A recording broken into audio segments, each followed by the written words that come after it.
90s, we didn't know what we had. TV, movies, back when life wasn't so bad. Life is layered like a cabbage. It's time for movie baggage. Movie baggage. Now it's time for movie baggage.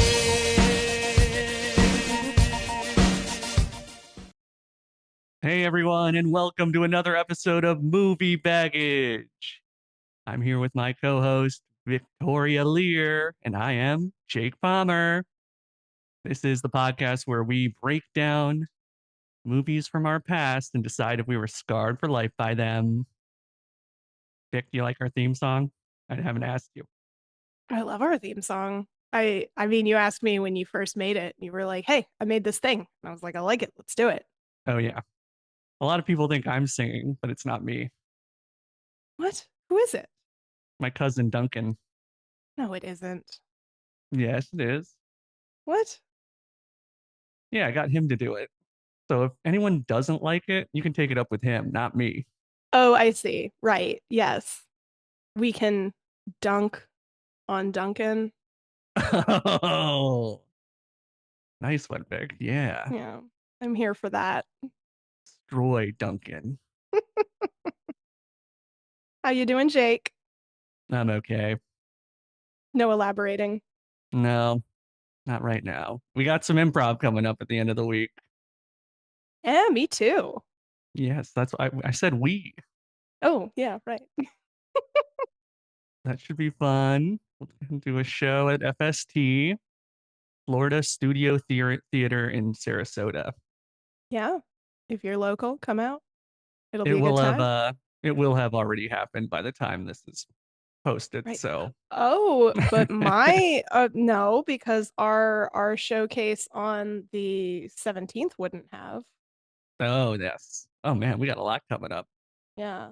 It'll be Yeah, too we've late got a for you guys show. to see us in the Tournament of Fools. Mm-hmm. But feel free to come on out for our Mixed Nuts performance on Friday the 17th. Yes. Anyway, I'm fine too. Thank you very much for asking. Yep. This is our earliest recording, guys. Sorry if I'm a little slow, a little muddled. How are you, Vic? I'm good. It's just been a crazy week. Some things are working out though. The week started out with a huge amount of frustration and it's starting to things are starting to come together, which is good, which is nice. Nice. I just have about half the childcare help I thought I was going to have this week. So, Oh no. hence why we're starting this a little earlier. I didn't realize that her school, my child's school, was going to get out early and then not be in session tomorrow or Friday. Oh, wow. They So, just dropped that on you? I mean, I don't think they did. I think it's more that I completely failed to read my own calendar. Oh. Yeah, no, it's not on them. It's on me. The people at the school are really organized and with it. I'm just not. So, Aw. it's fine. We're good. I had a lot of fun watching this movie last night. All right, let's talk about the movie. So we watched The Three Musketeers. There's actually a lot of freaking Musketeer movies. Mhm. So I probably should have said in our outro the year for this one. I kind of forgot. 93. Yeah, sorry. Sorry 1993. guys. Hopefully you didn't watch the wrong one. Yeah, the 2000 Mickey, Donald and Goofy Three Musketeers movie, which I also watched yesterday, but that's because my Uh, child watches it about 3 times a week, is real different. There was how no old is that? turtle narrator. I think it's 2000, 2001. Oh. Um, this movie didn't have a turtle narrator, which is challenging for me. For a second I thought you were talking about Teenage Mutant Ninja Turtles. Like, did a Mm. turtle narrate that? That would have been good. I Would would have have been liked good. that. Yeah.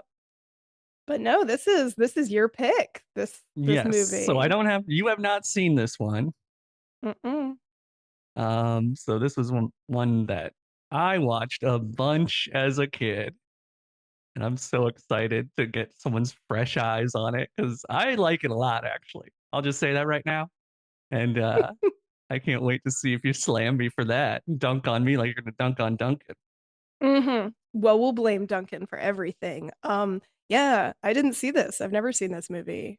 I read the book in like middle school. Wow, I Uh, did not read the book. No one's surprised by that. I liked the book. It's a good book. So, first off, before we even get into the actual movie, did you watch the music video I sent you? I did. I did watch the music video you sent me. That starts the VHS. You watch that first, then the movie started. And this was like a time, this just makes me feel like this reminds you of how far away the 90s was, that this music video played and my family would just watch it. We wouldn't fast forward it usually. It's not even a great music video. It's sort of, I mean, it's fine. It has no clips from the movie in it, and it is three of the most same sounding guys you could find. It's Rod Stewart, Brian Adams, and Sting singing All for Love, uh, the song that they came up with. You know, back in the day, you'd come out with a signature song for a movie. hmm And this is it. And these three dudes are just palling around in this video. Some real bromance going on between these three singers. They're just high fiving, putting their arms around each other and singing this song. And the music video in the movie, did it also start with them just sort of chatting for a good 2 minutes? Like in the movie? Because in the music video you sent me, they're just talking randomly. That's how it started on the movie. It starts with yeah, they're waiting for Rod Stewart to show up. And they're giving each other shit for their hair and no, Rod's late. Really crazy. I mean, the song's fine for It's like a fine. I power ballad. I think It's you really could have done it with one guy and or maybe two. I don't know why they needed all three. They all sound the same. Am I right? Am I I think crazy? that the music video would have been more interesting if it was one of those 90s visualizers where it's just like strange, lights and colors and lasers kind of looping around and making shapes. I'm not a big fan of watching just a bunch of dudes in sort of like a dimly lit warehouse singing jokingly with each other with like lots of intense pans of their faces, like zoom in, pan left. Bare bones kind of music video. We're not gonna go cut into anything outside of the studio or you know. What a strange thing. Because when you sent that to me, I was like, why am I just watching this music video? Yep, I didn't tell you why. And yeah, it No. is because the VHS started with that, and they're like, "This is gonna get you warmed up for this movie." To be fair, I didn't ask you why either. I was just like, okay, Jake, whatever. I'll watch this music video right before I watch this movie. That's because you trust me. Yeah. So you Oh love the man. video, you love the music. That got you ready for the Three Musketeers. Yeah. So let's I get into was, the movie. let's do it. So we start with Cardinal Richelieu hmm sailing through some rock tunnel on like a boat. It's pretty an intense start. It would be jarring if the VHS started with that kind of low key, real borderline boring music video and then immediately into like this intense dramatic music in like this evil like fire water cavern. Yes. There's So like floating fire on the water. It's intense. do you guys know I don't do research for this podcast, but I do look up trivia. I count that as something else because I don't check to make sure the trivia is right or anything.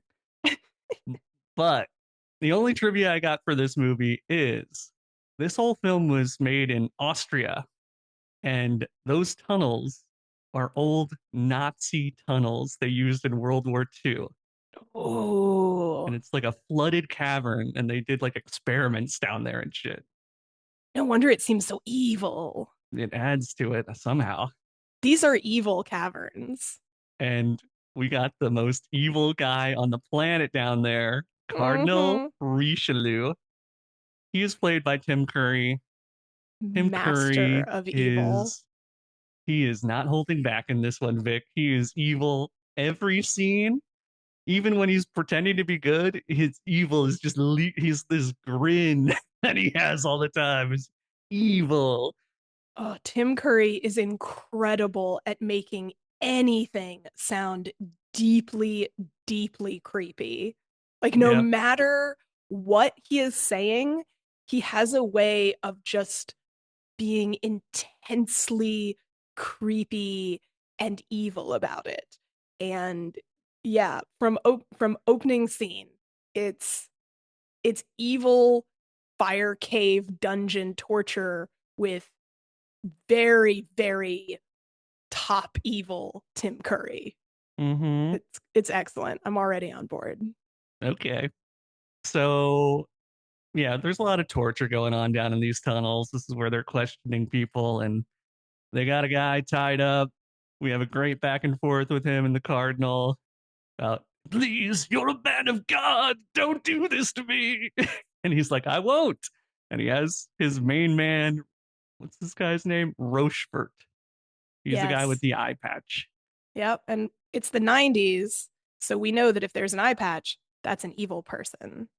His voice is also a huge clue. I've never heard a voice like this. So deep. Yeah, and hot asphalt kind of gravelly voice, just like it's burning the back of his throat. I don't know what the actor sounds like. That might have been hell on his voice Oh, yeah. if It he's does putting not that sound on. natural. Yeah, but he kills this guy they're torturing. We know these are our bad guys for sure in this movie. This isn't one of them movies where, oh, is he bad? Is he good? He might be doing bad things, but the end result is good. Nope, this is a straightforward bad guy movie. Mm-hmm. Mm-hmm. No gray area. Nope. So we get out of the dark into the sun and we meet our main guy, D'Artagnan. D'Artagnan into a nice dueling scene. I called it a fop fight. Ooh. We got a fop, an old Victorian fop who's challenged D'Artagnan to a duel for making sweet love to his sister. I'm gonna be really honest. Immediately did not like the portrayal of poor Gerard. And I'm gonna defend him because I Oh don't think my this guy God. did anything wrong. And I think he was portrayed awfully. You're going to defend Gerard? Look, so here's the only reason why we dislike Gerard is he's portrayed as exceptionally feminine, and that's weird to me. Like, because he's only up there because he's defending his sister's honor. I And we, Well, I mean, what? So she hooked. I can't believe this take yeah, already. You're defending I'm Gerard. You don't I'm think that against it. a woman can just hook up with a guy and that's okay? What? Not in He that had to. era, Oh, I'm sorry. not I, in for- that time period. In that time so period, if you were living back then, you would have been all about the rules and be like, you well, know what? We can't have love before marriage. let's be clear here because men can have love before marriage in this time period, and women become completely worthless. So it's a little bit different because Well, no, timeline wise, you're talking about the real history of it. I'm talking about yeah, in this because it's, movie. And yeah, so but she it's hooked based up off with of a. the book, which is set in this time period. All It right. was written in the I am not 1800s, burdened by the book like you are. To me, not burdened by reality. it was just a hookup and the brother freaks out because I was thinking, you know what I was thinking more like, Vic? Mm. Scarface. Right, but a duel to protect your sister's honor in in this historic setting But would you not be follow about you that. see you follow me about Scarface though, right? Actually, don't because I have not seen Scarface. What? Oh my god. All right. Well, a little spoiler. Scarface or his best friend starts hooking up with his sister. Scarface is insane on cocaine and hates this guy for hooking up with his sister. Mm, And that's what I was going through my head with this duel is that, hey, they just had a hookup. It's fine. But this brother who's too possessive of his sister says, no, you can't do that. I'm going to kill you. in the book that's not what it's referencing, but Oh, in okay. the book it's referencing that you have promised to marry my sister and now you're abandoning her and she will be completely worthless on the marriage market. She will be a spinster that will never be able to have a normal relationship because you've essentially sullied her relationship and are now skipping town, which is what's happening in the book. All right. So, Well, that is not coming through in the movie, and I think the guy's kind of a jerk for trying to all right. murder D'Artagnan. I mean, in a fair duel, I mean, D'Artagnan's down for dueling. It's Yes, not like, D'Artagnan's always down for dueling. We'll get to that. But right yeah. now he's fighting this guy and they're arguing. Mm-hmm. And you say he's a fine dude. They're talking he starts insulting D'Artagnan's father and This is true. he says this line, or we find out that D'Artagnan's father was a musketeer and he died in the line of duty. And Gerard goes, "Your father was a disgrace." And that's a big insult, don't you think? Well, it's true, but Disgrace, he said. disgrace. I will say that he goes after D'Artagnan's father, but I think it's the idea being that the the cardinal has sown rumors like that essentially the cardinal's men have disgraced the king's musketeers to the public. So it's not like Gerard is saying that based on nothing. He's saying that based on what the general public is like has been stirred to believe by the evil actions of the cardinal. Okay. Because I mean, quite frankly, he did fail to protect the king. I mean, he died in the line of duty, but the king was assassinated. Facts are facts. Jesus, Vic. You're cold this episode. All right. What do you D'Artagnan's want from me? father is a disgrace. He failed. He's a failure. I mean, is the king alive? Like, what do you want from me? It's just, you know, what was his job? Protect the king. What happened to the king? King's dead. I, I, I apologize, but it's just the way I see it. All right. Well, this good guy, Gerard, gets all of his family together to kill D'Artagnan now. It's not just a one-on-one duel. All his brothers come. Mm-hmm. So D'Artagnan, I'm sure he would love to duel all these guys, but a little too much for him, so he runs. On an amazing horse chase. Very long, big horse chase. And this is like classic 90s adventure movie. We got real horses, we got tons of people in this town they get chased through. That's what Mm-hmm. got me. Like all the extras, like there's all these people. This is like it just seems like such a big event when the movie is made like this. And yeah, they get chased through the town. D'Artagnan does some moves to, lose them. We don't have to go through The the whole chase, but the unless you got horses anything. in this are awesome. There Yeah. are so many horses, and there are everything is very like in camera and practical effects, which I think is amazing. Like there is not a lot of things where they're doing, rapid or sneaky cutaways. It's like you see a lot of really cool action. And the horses are all having so much fun. I Uh, don't know if you know a lot about horses, Jake. nope. Okay, so horses are pretty expressive with their faces and their ears. And when their ears are like very forward and pointing like directly in front of them, Vic is they're miming that out for you guys who can't see. and She's Jake got her can hands see. on her head, Boop. and I understand perfectly now. When horses have their ears like that, they are like having the best fucking time. Ah, That is like super excited horse expression. And then like kind of askew is like sort of their neutral, like kind of flicking around is sort of their neutral. And then pinned way back is them mad or upset or freaked out. oh yeah, I Um, think I did know that. You don't want to see them so teeth. no. And so like this horse Ears back chase, and showing their teeth, that means they're gonna bite you, right? mm, I mean, they might. It means they're not happy, Okay. but I never they. check a I never check a gift horse in the mouth, that's for sure. Mm-hmm. Mm-hmm. Yeah. Yeah. The horses in this movie are just super excited almost all the time, and I love it. Well, that's great to hear. That wasn't in the Yeah. trivia. They should have put that in. Happy horses. That was kind of my thing. I kind of did a lot of research on the horses for this because I was so excited. I couldn't stop myself. Okay. Well, I can't wait. Do we got a horse rabbit hole later? We got a horse hole. Horse hole. All right, we can get into that whenever you want. Yeah. Probably towards the end. That's when I kind of put it together. The need to go down the horse hole. Unless you had anything else. It's just a cool chase. He loses He says he's on his way to Paris, France. And that's what's so funny about this movie, Vic, and I'm sure you picked up on it. This whole movie is in France. That is where the Musketeers work. They protected the French king. We don't have a single French accent in this entire movie.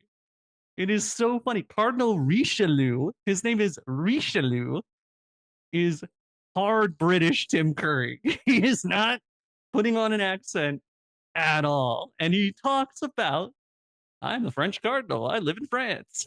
I want the French throne. No one questions. No one. The French king, D'Artagnan. Nobody has a French accent in this movie. It's great. I think it's a great choice. Yeah, I'm gonna be honest. Like when it started, and I was like, oh, thank God they're not doing hideous French accents. Yes. Because I, of course, having read the book, knew Mm-hmm. that this was set in France.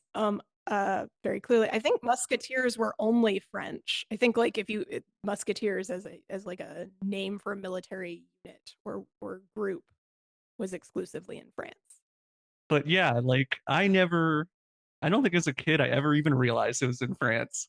I just like you get lost. Everyone's just speaking in their normal voice. I'm like, they're, I don't know, Europe somewhere. A few Americans are there. Yeah, they do not emphasize anything French about anything anybody does. They Except for just the way the king dresses. And we'll get to that. right, they just I'd sort of say that was narratively very French. assert. Yeah, they just sort of narratively assert that it's France. Okay, so we cut back to Gay Paris, Mm-hmm. and the Musketeers are being disbanded. Rochefort has a speech like, you guys failed. Cardinals men are taking over. They got like the Musketeers have blue ponchos on, Mm-hmm. and the Cardinals guys have red ponchos on. It's red versus blue. Red versus blue again, real easy for us to follow. Red guys are bad, blue guys are good. Mm-hmm. I'm not confused at all. Yeah, it's pretty great. It's just refreshing for a movie to be so, like you said, like unapologetically like, no, we're the bad guys. Why are we the bad guys? Because we're bad. Like why would you have more questions than this? Yeah, and hey, I love a complicated plot. Well, maybe not too complicated, but this is a good movie for you're watching it with your mom and dad. And you know what? Just no politics. Let's just get good guys, bad guys, and we're all having fun. We got a talk with Rochefort and the Cardinal, and I just wrote Cardinal Richelieu is giving off Darth Vader vibes in this, where he's got this big red cape. He's wearing like a breastplate. He's wearing a Mm-hmm. breastplate. Yes. A booby plate. No, that's not what they call it. Or I is that think what it they was call it? in Is that France. what they call it in the book? No. He's wearing a booby plate, and they literally like play up this dramatic like move like music. he Mm-hmm. he's whipping that cape around, and I just thought, yeah, got Darth Vader energy here. This movie DVE, DVE is what we call that. DVE. The Darth Vader energy is also, I think, added in that he essentially has a line that is not unlike one of Darth Vader's, which is basically like, "Don't fail me a second time." Yep. Like his attitude towards his eye patch second in command is basically like giving us this backstory of like, you have been a failure before, and it will not be tolerated a second time. Yes, he let three musketeers get away. All the other Mm-hmm. musketeers turned in their ponchos and swords, but we got three unaccounted for. And I would think, who cares? It's three guys. I got an army. I don't really care. But the Cardinal is very upset about this and he wants them. And he's right to be upset because these guys aren't normal, just random three dudes. These are like superheroes. Yeah, I think in the book it kind of lines up a bit more that these guys are sort of exceptionally well connected and famous. Which I mean, the Ah, movie does that too, but in the book it's a bit more like emphasized that if these three who are very well known are not kind of submitting to this, that it will likely cause issues, like greater ah. political issues that these three are resisting. Well, this Um, movie keeps it simple. yeah, Three guys aren't doing what you tell them to. We need to get those guys. get them. D'Artagnan gets to Paris, and as soon as he gets there, he sees some ladies, which dumb D'Artagnan thinks they're being chased by bandits. Right. This confused me a lot because it is literally just four people riding Yeah. quickly, but they're just riding. Nobody's doing anything. And he just like decides to climb up a windmill and like kill the two men that are with them. Oh yeah. Yep. Jumps up, drops some sandbags on him, knock like, which I assume would kill you. It's like it looks like a 40-pound sandbag getting knocked thrown onto a person's head. Honestly, falling from a horse moving that speed without a helmet could kill you alone. Like, Yep. You're it's our horse not, expert, Vic. You're our horse expert. I I may trust or you. may not ride a bit. Rides a Uh, bit. I ride a bit. Yeah, no, that would be dangerous in general, like just falling, let alone having, yeah, what appears to be an enormous sandbag thrown at you from like 2 stories up or 3 stories up. Yep. And turns out they were just the bodyguards of these two ladies. It is not bandits like you thought. They're totally fine. They're like completely fine with their bodyguards being murdered, though. I would say they're turned on by it. They like it. It's a meet cute. It is a great meet cute where you knock out some girl's bodyguards and she's like, "Wow, you're a pretty tough, handsome man." Wow. Oh my God. I do like that the first thing she does is pull a gun on him. Yes, that was cool. Because I do think that if you were out riding with, so it's the like the handmaiden or like the lady in waiting to like the queen, and these were her two bodyguards, and they get killed, I would assume this guy is sent to assassinate the queen. But they get over that really quickly. He's just like, no, I'm sorry. And she's like, oh, okay, never mind then. So Yeah, cute. and so it turns out this is the future queen. She's going to marry the king of France and her handmaiden, right? I think they are married already. Oh, They're already married. It's just an arranged marriage and it's not going well. okay. But yeah, it's the Queen of France and her lady in waiting. So remember this interaction, guys, because this is D'Artagnan's main love interest. Constance is the handmaiden, and we're not going to see her again for a very long time. So you Yeah, just got to remember they met, and in the 1 minute that they talked, that they are now in love. it's just not actually unusual for these types of stories. I mean, Hey, the I'm not complaining. I'm just saying we're not seeing her for a while. the plot of Romeo and Juliet was basically like, I'm heartbroken. Look, another woman. I'm in love. Let's move on. Yeah, it's a classic uh, historical romance. Mm-hmm. Mm-hmm. But D'Artagnan, yeah, D'Artagnan and this woman are stricken with love, Love stricken. but then move on. Yep, D'Artagnan's got some business. He's got to become a musketeer. Mm-hmm. And he's a real jerk in Paris. He is bumping into people left and right and not apologizing and says, "Oh, what? You want to fight? I'll kill you." His entire attitude. So, like, he shows up at the Three Musketeers headquarters, which is now in ruins. It's obviously in ruins. Things Mm-hmm. are smoldering, everything has been ransacked, and he goes up to the only guy standing there and is basically like, where'd they go? Yeah. They're And not the being guy, helpful to me. Why aren't you being helpful to me? he's talking to Kiefer Sutherland, who plays Athos. What do you think about all these hunks in this movie, Vic? Do you like these Yeah, guys? I like Keith Sutherland. I like that a lot. It's Kiefer. I a always Kiefer, get it sorry. mixed up. Kiefer or Kiefer? It is Kiefer. Burr. And everybody's got crazy old timey hair, long hair, I love beards. it. I love Kind of long kind of hair. look like me, don't you think? Is this what you're modeling your entire adult aesthetic off of? Let's just say I learned a lot from this movie. I really like it. The only thing I could think during this scene was if the Cardinals men are searching everywhere for this guy, they didn't want to check the headquarters? I Like, didn't thought the they same just thing. leave? Like, the smoldering coats are still outside. This had to have, like, happened at least about an hour ago. Nope, everyone's left. Everyone. They don't go like, "Hey, let's keep a guy here posted just in case they Just come in back." case. No, like, it's really funny to me that it's like, wait a minute, isn't he the most wanted man in all of France?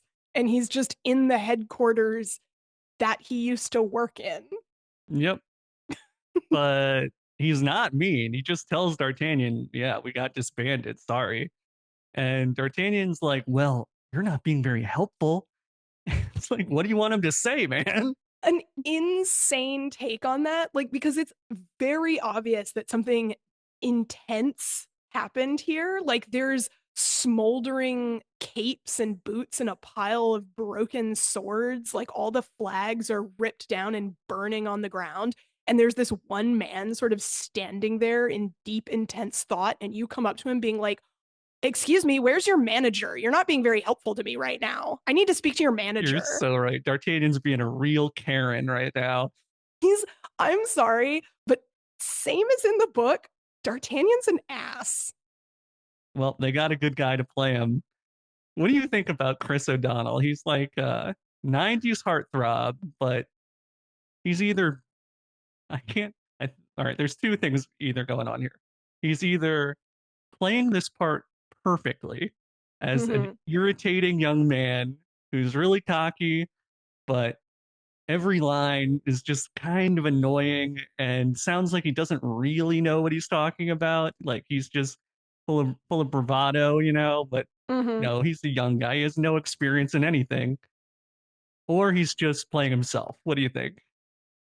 I think he's playing the part exactly the way it was written. Oh, D'Artagnan is okay. not he's not really the hero of this story yet. The Three Musketeers are the hero of the Three Musketeers. And Oh, okay. he is supposed to be a untested because he was like a big shot in his hometown. He thinks he's going to be a big shot in Paris. And it's not that he doesn't have talent, it's that he's unbelievably arrogant and inexperienced. But I will say that I think that this actor looks too old. He's supposed to be like a teenager. Oh, well, Like I think he he's playing that pretty well. I want maybe visually he You just want him to looks get an too 18-year-old old. to play the lead in this movie? It's just that is he's supposed to be like 17, 16 even. Well, he's the only one without a beard, so I think we can believe that, right? Right, with his unbelievably chiseled jaw and insane muscles bulging out. Like he just doesn't look young enough. He looks like he's too close in age to the Musketeers, and there's supposed to be a bigger age gap between them. You've seen Batman Forever, right? Yeah, We'll have to do that one. that'd be a good one. Yeah. He's playing, Anyway, let's no. just say he's playing a similar role. Mm, I mean, I think he does really well. It's just there's a few scenes where the fact that he doesn't visually look like he has the age gap make things a little bit more confusing to me. Well, it's good to know that he's not the hero because I always assumed he's the hero. I thought it was all about D'Artagnan and he he finds these guys. It's sort of like Zorro, they train him or Mm-hmm. something. But knowing he's not acting, he's just kind of a background observer, would you say? Or It's told really, I mean, my memory of it is from middle school, but it's oh, told you've been really. speaking like you remember the entire book. I mean, I liked it when I read it. My memory of it is that he was. It's told from his perspective, but you're supposed to understand him as being sort of an overconfident and arrogant child who, sort of without growing up with his father, never had anyone to sort of correct these mannerisms. And that's what the Three Musketeers, like, they come in and fill that role of like older brothers and father, like he didn't have, and All sort right. of Well, teach him not to be arrogant. Chris O'Donnell is nailing this role then because he Yeah. is very annoying and he bumps into so they agree to a duel. He's gonna duel Kiefer. Mm-hmm. And then he does he bump into Porthos after that? I love Porthos. He sees the brothers who are still attempting to protect their Oh sister's yeah, so they honor follow him all the way to Paris. all These the way to guys are Paris. mad, Vic. Yeah, because again, historically, he's done something really awful, Okay. but they, it's still in the book, it's still played off like, oh, haha, he did this to some chick. But historically, what they're mad about is, like, in my mind, justified. But yeah, that's when he runs, and that's when he bumps into Porthos because he's like fleeing. Right. And he spills all this food and drink on Porthos, who's just there to, have lunch. And this is a running gag that I love. Porthos goes, he's all wet and he's wringing out this sash he's wearing. And he goes, "This sash was given to me by the Queen of America."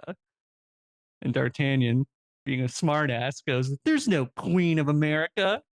Yeah. Porthos is like, "Don't you dare say that. I am very close with her." Like, it's one of, he loves the Queen of America. Right. And I so we get another also, duel. we get another duel with Porthos having the excellent burn of calling D'Artagnan a little pimple, Yeah. which is just great. Which again, I think would have had a little more impact if the actor was smaller than Porthos and like a teenager rather than, like a full grown man. Well, I don't know, Vic. He's acting like a little pimple. I He is bought it. acting like a little pimple. You're like, fucking sick burn. You are a little pimple. Yeah. It's great. So we get our third musketeer, Vic. Charlie Mm-hmm. Sheen in a role I've never recognized him in. I mean, it took me years to realize it was Charlie Sheen. But he's all bearded up. And the weirdest role, he is the most religious. Charlie Sheen is the most pious and religious of all three musketeers, Mm-hmm. which, given what we know about him now, means he is a terrific actor. Because, wow, only he's like that at all in real life. I have met Charlie Sheen. What? Yeah. Holy movie baggage bombshell, you guys. Vic is married Charlie Sheen. Or married. Met. Met. So you were Jesus. briefly married to Charlie Sheen? It was so brief. Such a brief marriage. It was annulled. It was so quick. No, I was not married to Charlie Sheen. I've Oh, met Charlie Sheen. okay. Um, it's a bit of a weird story. We shared a banana. We I also bet. did shots, but it was a strange time. Holy crap. Yeah. He's a nice guy. Well, he Like, can be nice, I'm sure. There are I'm times when he's sure not so nice. he's he's not, as, at least when I saw him, I everyone else was aware he was Charlie Sheen, and I was convinced that they had thought a homeless man was Charlie Sheen and that this was a homeless person attempting to scam us. But then it was What? Charlie Sheen. Yeah. I used to work in a very high-end watch store up This in is a watch Boston. store story? Yeah. And we held the store open for a client, and we didn't know who it was going to be because he wanted to shop without there being other customers there. And so some of us were asked to stay after hours. And I got volunteered for that because I was one of the few people working there who didn't have a family at the time, which I needed to get home to. And the person who came in was Charlie Sheen, some producer friend of his, and a bodyguard. And the producer and the bodyguard were assholes. Absolute insufferable pricks. Oh yeah. And Charlie Sheen was super nice and just wanted to get a watch for himself and his then fiance.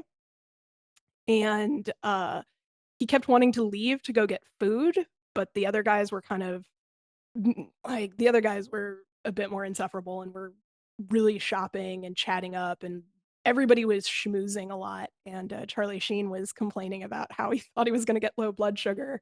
And I had a banana in my because I eat a lot of food during the day. And I was like, I've got a banana, and he's like, I'm really sorry, but I really feel like I should have some of this banana. And I was like, yeah, Aw, you poor you go Charlie for it. Sheen. Poor Charlie Sheen. I was like, you don't look well. You should eat this banana. He probably needed um, that potassium bad. and then shortly after that, one of my coworkers brought out like a bottle of some sort of whiskey, and we all did shots. Bananas and whiskey. Yeah, but he was a nice guy. Bought some nice watches too, That's and crazy, I Vic. think he looks better now. He looks better in this movie than he did when we saw him, and I think he Oh yeah, started looking better what year would later. this be? 2010, 11, something like Oh that. yeah. Yeah, it was a rough time for Charlie Sheen. It was sort of peak madness, Breakdown. Yeah. but he was nice. Well, he looks good in this movie, He looks good in this and movie. he's wooing this girl, buxom broad, I'd call her, Mm-hmm. Big uh, boobs. and tight corset, and then we are banging on the door, and she's like, "Oh no, it's my husband." Charlie Sheen, the pious man we know him to be, is like, "You're married. We have to pray for forgiveness." He wants to pray while the guy's banging on the door. Bursts in with a gun, shoots at him, narrowly misses him, and out the door we go. He scampers off with a hilarious line of, on second thought, God's often busy. That's it's kind of like half cut from the scene, I think, but I just thought that was really funny. A lot of clips in this movie. I love it. Little It's a good jokes. quip movie. Yeah. And once again, D'Artagnan, or he falls on D'Artagnan. D'Artagnan is pissed. Like, hey. Which this one was sort of the way this was played didn't feel like it was on D'Artagnan because Oh, I think it like totally was. At first, yeah, of course you're bad. Someone falls on you. But Charlie Sheen is got this really nice, calming voice. He goes, I'm very sorry. He gives him a real apology. He right. goes, I don't care. I'm still gonna duel you. Yeah, that's And right. he's He like, I does. apologize, man. What are you talking about? It's like, I don't care. So 3 duels in one day, D'Artagnan's getting. Hmm. Welcome to Paris. Dang. Yeah, that's right. It's pretty funny. Yeah, because like Charlie Sheen's character is so not what we know Charlie Sheen to be, but he does it so well. He does it so well. This He's calm, nailing it. yeah, yeah. D'Artagnan's just a young, arrogant little prick. Yep. And Chris O'Donnell plays that to a T. Cut to the, I guess, the French castle where the king lives. Hmm. And the way the king is dressed, I'm sure is historically accurate, but I just wrote King Dorcas Malorcas down. Like, Jesus, dude. He's got like this frilly number on, like perfectly brushed shoulder length hair, Yeah. no beard. Just I have a character that I wrote into a sketch. He's the president of the Polite Boys Club, Oh, this is the president of the Polite Boys Club. and in my mind, he literally looks just like this guy. He looks Oh, like the King of France. that's perfect. I think that historically and sort of what they're getting at is he's supposed to be like 14. He's supposed to be really young, like not even an older teenager.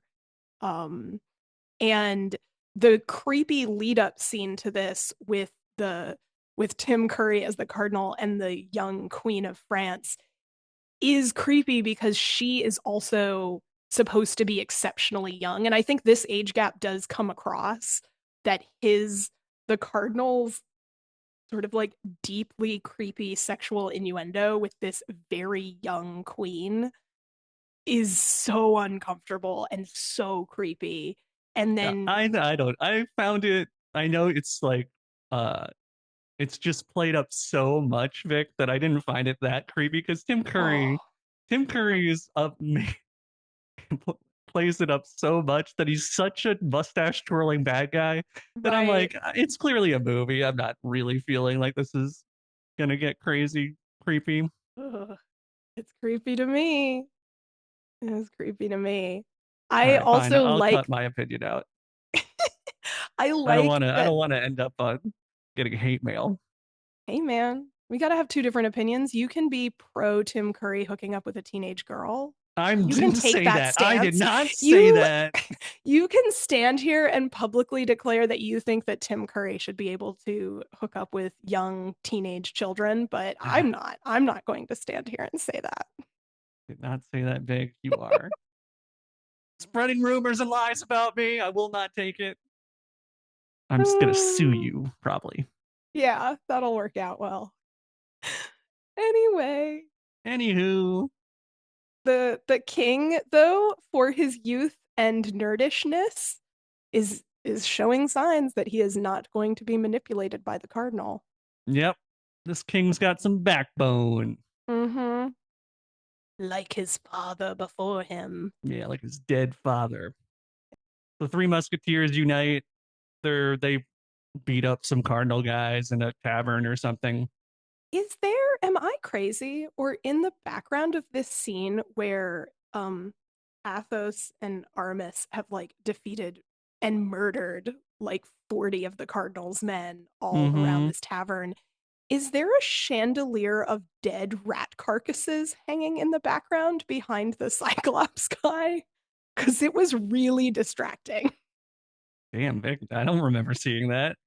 Go That's back, go back disturbing. to that scene and look at what is in the background, literally directly behind our one-eyed friend's head. And I'm pretty sure it's a hanging chandelier, like, and instead of it being some sort of like dried herbs or something, which I don't know why it would necessarily be that either, but it's like they've hung rats by their tails to dry. Oh my It's God. Okay. Well, I'm gonna really look that up. fucking weird. I will tell you guys in the outro if that was correct. And there is a dead rat chandelier. This isn't the Adams Family, Vic. We're into a new movie here. No, I really I want to know if I'm completely wrong on that because I had to pause it and stare at it for a while and be like, is that what that? I don't know what else that would be unless that's what that is. All right. I will look into this. But we just get a back and forth, Rochefort coming in, and it turns out these guys got a history. Our Mm-hmm. evil eye patch guy was a musketeer. Dun dun dun. They kicked him out for uh, behavior unbefitting of a musketeer. Like, what could that possibly be, considering you guys are just rampantly murdering, gambling, and There's hooking up with women? something bad. Something that they consider much worse. Yeah, they do drop a chandelier on these guys. There's a big Mm-hmm. wooden chandelier on top of the roof or the ceiling, and Porthos I think drops it down on him, kills like Yep. 10 guys in one move. Yep. The guy's a killing machine. It's They awesome. do And miss Eye Patch Guy though. I think they like fist bump swords. I think I wrote like that down. I love it. It's a sword. I call it a sword high five. so They good. slap swords. You like neat murder, bro. Ching. Yeah.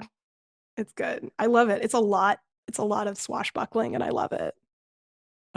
They go to their they all have to get to this duel though. I guess that's the next stop. We all got to fight D'Artagnan. Mm-hmm. Little pimple picked a fight with all three of us. Mm-hmm.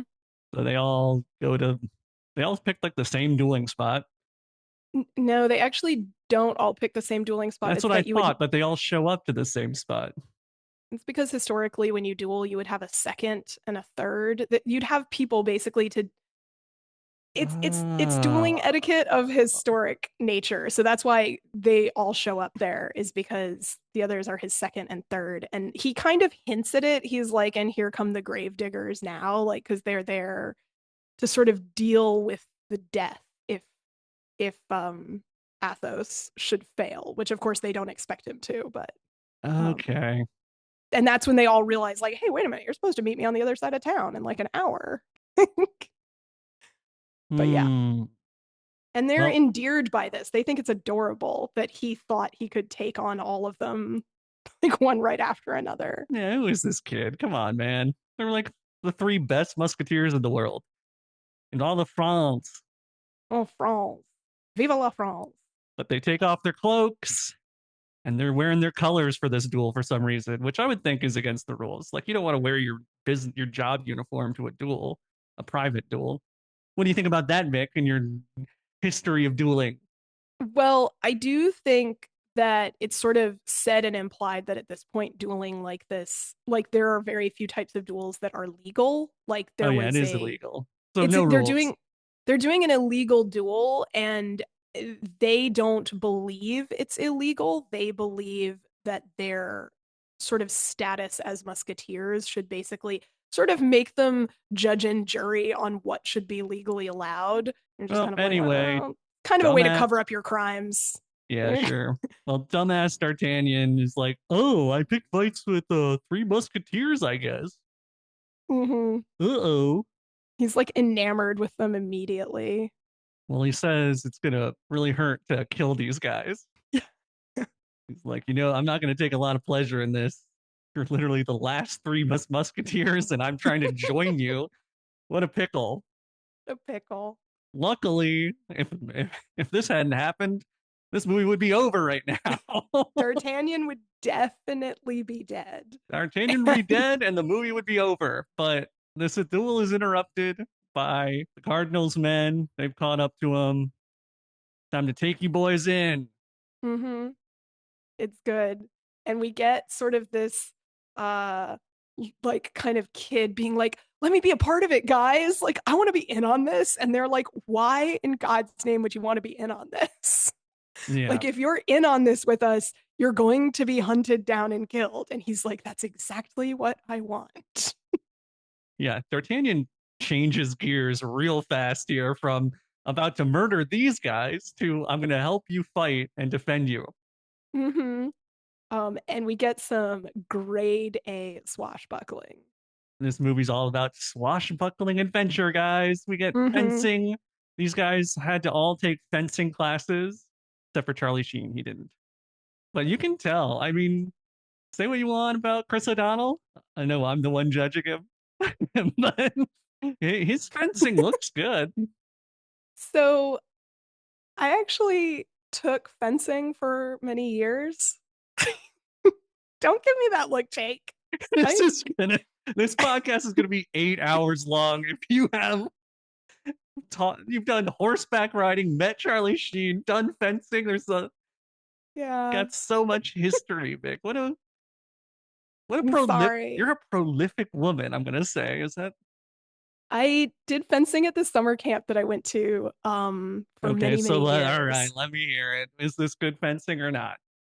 Oh, it's actually really well. So for theatrical fencing, you're not like, because we our Oh, okay, teacher so who hold on. I'm already behind here. Is there regular fencing and theatrical fencing, or you could actually say there's three types. One would be sort of practical fencing, like sort of more of what people who get into the Renaissance scene like, which is like what it would have been historically like to fight with swords.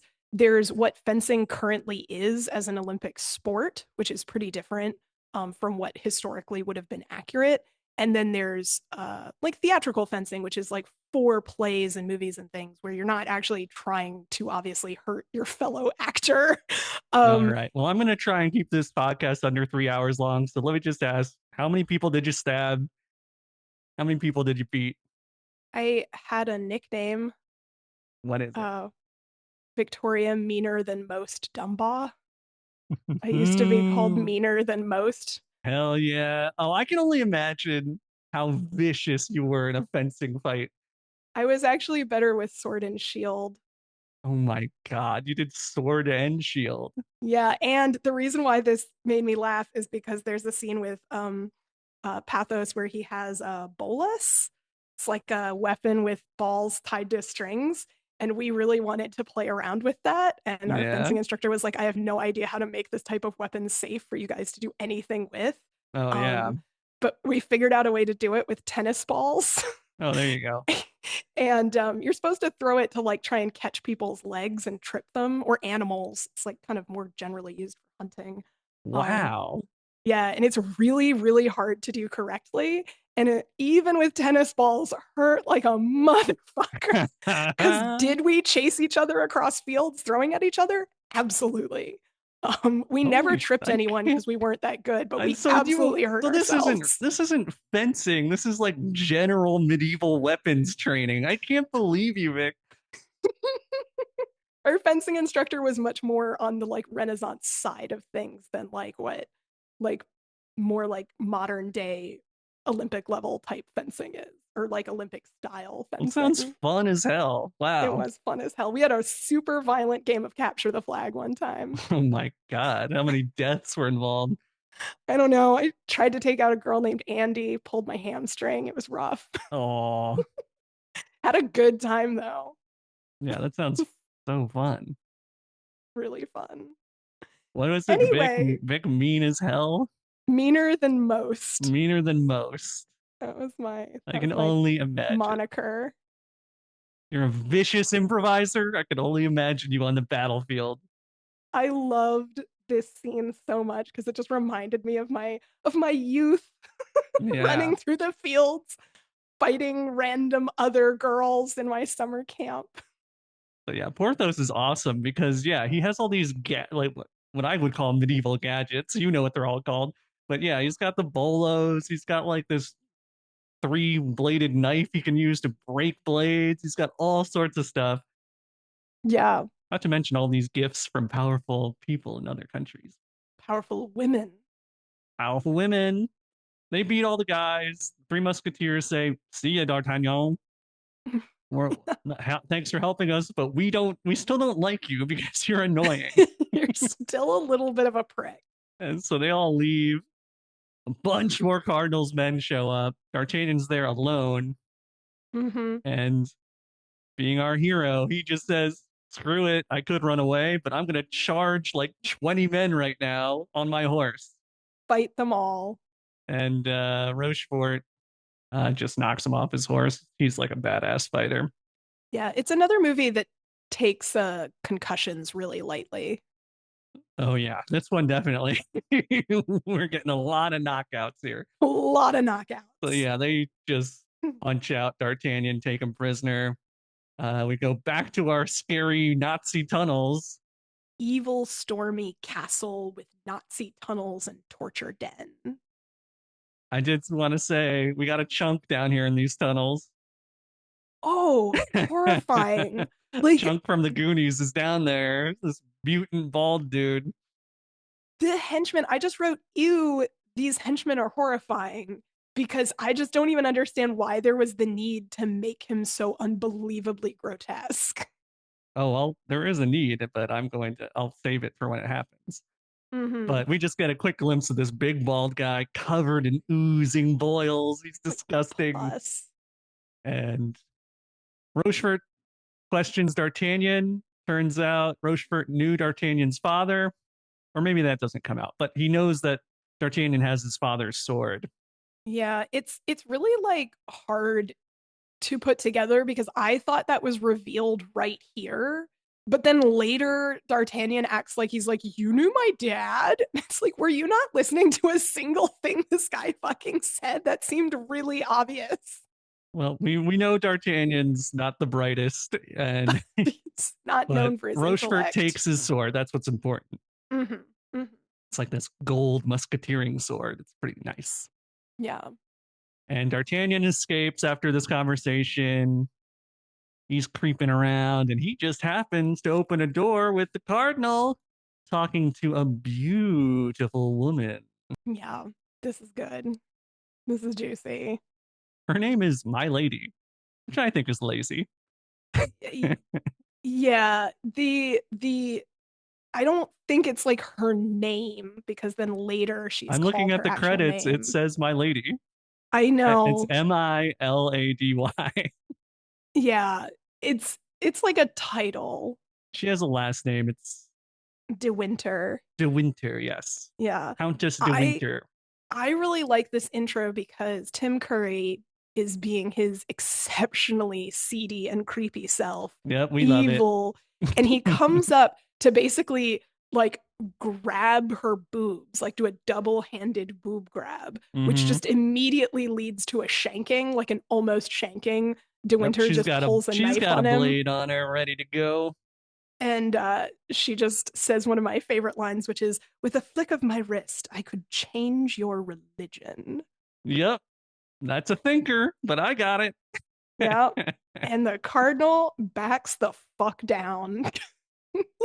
Yeah, we get to learn our Countess has teeth, She's a baddie. I but love they it. come up with this plan. This is where it gets too complex for me. It's something about they're faking an alliance with some character we never meet, I don't think.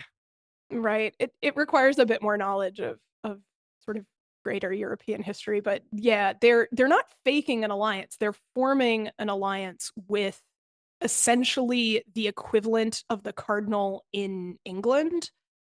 Oh, that's right. Yes. So he's a powerful man in England. He's going to help them once our king is dethroned. Yeah, it's essentially like an agreement to support the cardinal once the king is dethroned. And so the plan is to get rid of the king, and then the general public will see the cardinal as this man who saves them from the brink of war. Because right Okay. now they're like all about to go to war with England, and their king is sort of like a child. Yeah. And nobody wants this because they don't think they'll win. And the cardinal will be sort of like, oh no, in this time of tragedy, I will rise to power and protect my nation, and then produce this like treaty of support. And then the public will support him more because they don't have to go Okay. to So war. you're saying so we're now rooting. So the Cardinal's a bad guy. We're now rooting for our boy king to lead France to a war. Oh, well, so the thing is that the war itself is likely a plot by the cardinal and this guy, Buckingham, the Duke of Buckingham. Yes, the Duke of Um, Buckingham. Yeah, it's like the war is essentially a plot to destabilize France enough to uproot the king. Oh, okay. So he is bad. Yeah. Good. I was worried for a second that we didn't have a clear bad guy. Anytime you want me to break down elaborate political Renaissance intrigue, I am here. I love period dramas, and the more political intrigue in them, the better. You are a Renaissance woman. I have now learned that. And try my best. If I'm I get thrown back in time, I am not going to be helpless. not gonna miss a beat. Get me my No. bolos. But D'Artagnan hears all this. He knows a spy is gonna be meeting on a ship that will then meet with the Duke and have this whole plan put Mm-hmm. together. Mm-hmm. So he's gotta get to his buddies and tell them about this. Except he's immediately caught He's caught again. instantly. Yep. Once again, not our most cunning guy here. He's just bumbling around, happens to hear all this, and then is immediately caught. Yeah. And the only reason D'Artagnan's alive is they want to know where those damn Three Musketeers are. So they keep questioning him about it. It's insane to me that after hearing this entire plot, they don't just immediately kill him and decide instead to hold a public execution. Yeah, no, it's a little Mind risky for boggling. risky for the Cardinal to just go, "Yep, I'm in my murder dungeon, but let's not kill him. My Let's just do a secret murder dungeon. nice public." I never thought about that, Vic. You're right. That's strange. We've literally seen him kill people down there. What if he stood up and like yelled it to the crowd? Like, even if most of them don't believe him, if it started a rumor, it could have been problematic. Like, why would you let him even go out into public? You're in your secret murder dungeon. Well, if we know anything about the Count, it's that he's cocky. This So public package. execution it is. Mm-hmm. And this is a move that I love, and they do it a couple times in this movie. Turns out all these people around D'Artagnan are people in disguise. It's our guys. Aramis, he's the preacher in a cloak. Mm-hmm. The axeman is Porthos. He has another great line. This, hold on, let me read this. This axe was given to me by the Tsarina of Tokyo. Hilarious. The Tsarina. I love it. Tokyo didn't exist at that time, but it's fine. Oh no. Don't tell me there's something historically inaccurate in this. It doesn't need to be addressed. It's great. The It's zingers don't good. don't always add up to what they would be saying back then, No. or the fact that they're not speaking French, but we love it, and we get a D'Artagnan rescue. These guys rescue him. Mm-hmm. It's so good. And they get this big ass carriage, like this beautiful, it's the Cardinal's carriage, which I think the guy who's murdered in like the very first dungeon scene had tried to break into. Like, Yeah, this is that carriage. a beautiful real carriage with a train of horses leading it. Mm-hmm. We get a crazy chase scene. Just every fight in this is epic, an epic fight, and they get chased by all the Cardinals' men. They're racing on this chariot. We got a bunch of good stuff. They're finding wine and liquor in the back, having fun. Mm-hmm. Porthos is going off, joking around. Very Throwing fun. gold to the peasants. They find a big thing of gold, throw that out to Again, the people. the horses are having a blast. If you Oh, watch this good. scene, every single horse is ears straight forward, loving it. This was a clearly a fun scene for the horse actors. They're having fun. Well, that's great to hear. I'm happy for them. I'm also being entertained, so it's a win-win for us. Yeah, Win for the horses, win for us. everybody's having a good time. Uh, yeah, we got a huge chase with gunfire, and everything. It's really fun. And then they get to some like camp, like a army camp. So I think that it's not well set up in this movie. It's sort of hinted at, but I think that this is one of the infantry encampments because the soldiers are getting ready for this battle. And all of the people in that encampment are previous musketeers. That's Those are why, musketeers. yeah, because they had said that they were sending all the musketeers basically to these That's infantry terrible, Vic. camps. Because no, I didn't. Right. Yeah, they did say that they're gonna use them in the regular army instead of the King's Mm-hmm. Guard, and And when you, so they light up this carriage and send it down at the camp and blow them all up. We get a huge explosion. yeah, Those we are get a their own huge guys. explosion because when they go through, you'll see that the guys are like, make way for them because they can see that they're the Three Musketeers and they block the way of the Cardinal's men.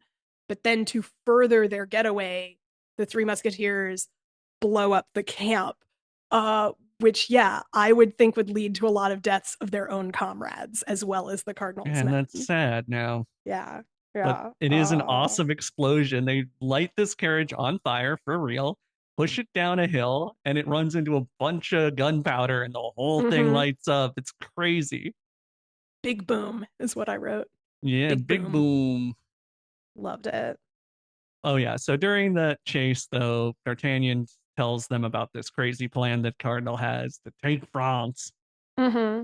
So they know they gotta find this spy in Calais. Is that what it's called? Mm-hmm. Calais? Yeah, that's where they're going. It's like a port town. So, yeah, they take off. But now the Cardinal is pissed. Yeah. He's uh he's losing that. He never quite loses that grin, but he's mad. This is one of the weirder shots to me, like in general of the movie. Like the movie thematically seems pretty con like cohesive. And then we get this weird slow-mo image of pigeons rising behind like into the sunset with the silhouette of the cardinal, and it just feels like a very weirdly jarring scene to have like slow-mo pigeons flying past the cardinal. Yeah, It's this is a fine. thing. What are you talking about? Because in like every 90s action movie, we have some slow motion pigeons or doves. But we get to a tavern, and time to teach D'Artagnan how to woo a wench woman. Oh, I did not like this part. You didn't like this? The women seemed into it. Oh, just the practicality of like, have you ever been at a bar and then your friend decides to make out with somebody like while you're all together? No. It's really uncomfortable when people get super PDA-y. Like, can't Well, we just not. have a drink? I mean, these guys are, everyone's into it. So this is like a I group. guess. This, It gave me a bit of the ick. I was like, oh. it is, it is gross. Yeah, this is, I'd be with Athos sitting away from these pricks. Like, I don't want to yeah. be a part of this. But yeah, we just get a little kissing class here where first Hmm. Porthos has some advice, and then Aramis, he's more poetic. He tells the girl a poem before he makes out. Yeah. Hilariously, I had a English teacher who, instead of like telling us about the importance of poetry, told us that carpe diem was invented by washed up poets to get into women's pants, and that we should never fall for a man spouting bad poetry. Okay, good. And I was reminded of this in this moment. I was like, Mr. Krauss was right. You should not fall Carpe for a man diem. spouting bad poetry at you in a bar. They're just trying to get in your pants. Anyway, yeah, they're teaching him how to get it on with women, and I find it awkward and uncomfortable. Yep, it's a bit weird. They're making out with multiple women. D'Artagnan tells his shitty version of a poem. Girl's still into it, makes out with him. And Yeah, then D'Artagnan breaks away, and we get a very sad story from Aramis, or not Aramis, Athos, Kiefer Athos, yeah. Sutherland. And he talks about, he's like, what should we drink to? And D'Artagnan's like, let's drink to love. What a dork. But yeah. And, and then he's like, Kiefer's like, let me tell you a little something about love, boy. And he tells a very sad tale about a count who married the woman of his dreams. And one day, I assume while making love, he Mm-hmm. finds the fleur de lis, a sign that a woman's been tried for murder and found guilty. Which I'm like, you're gonna give him a tattoo before you give him. They get that's the death penalty. They get the death penalty. I mean, the What's thing your that what are your thoughts on tattooing prisoners before you execute them? I think that again, it would be like a thing where they might not necessarily get executed if there were sort of extenuating circumstances. Women of this time could be tried for lots of things that weren't entirely their fault. Like Well, like he says you it's a symbol that she's been tried for murder. right, but like let's say that was self-defense because you'd still be guilty of murder as a woman in this time if you killed a man even if it was in Okay, self-defense. I'm just saying, why tattoo a person you're going to put to death? But you're Because saying, they might not have I'm saying they might not have been planning on putting her to death. The oh, it's punishment just might when have you been get being in. branded. The No, but punishment might have he says that it meant she murdered someone. He knew it right, but from the tattoo. right. But the punishment might have been basically to be stripped, exiled, and branded. That might have been the punishment as opposed to a death penalty. So you would have been branded as a murderer No, and you but would have he been. turns the whole story is that he turns her in and she's going to be put to Oh, you're death. right. You're right. She was turned in. Yeah. And she was. Okay. Yeah. So Aha, I get one in. you get one in. You get one in. I do think that they branded people for all manner of like if you committed a crime above a certain level, that was just in addition. Okay. Well, But you're right. That was the plot was that she had somehow escaped and he felt compelled to turn her in. Athos is saying the count finds out about this and turns her in, and he knows she's going to be put to death for this. But he was Mm-hmm. so mad at the time, he's like, I can't believe you lied about being a murderer, and turns her in. And then afterwards, he's like, oh shit, I just put the love of my life to death. Oh, dang. Without listening to her side of the story at all, which No, I he think is didn't his believe point. her. He didn't Is believe her. yeah, And Kiefer Sutherland's very sad about this story about a count we don't even know, but that might be a little foreshadowing for right. later. So they leave the tavern. I like this line. This is another irritating line from D'Artagnan. You please stop whistling. Go, nobody's whistling. It's a Yeah. cannonball flying through the air, Vic. We got cannon fire. Cannon fire, which is sort of weird because, like, why were they going so close to this watchtower anyway? So we can Like, get it's, another crazy action scene, Vic. It's awesome. I'll say that the horses did not like this one. No, these are real explosions. You can see the ears are pinned back. These horses are not happy. Aw. Um, these horses are not having a good time. Yeah, But we got a lot of explosions here. They're riding the horses away. mhm. And we get into another fight where they go, we got to split up. So you two go this way, D'Artagnan and Kiefer Sutherland go the other way. Yep. And D'Artagnan ends up having to leave him.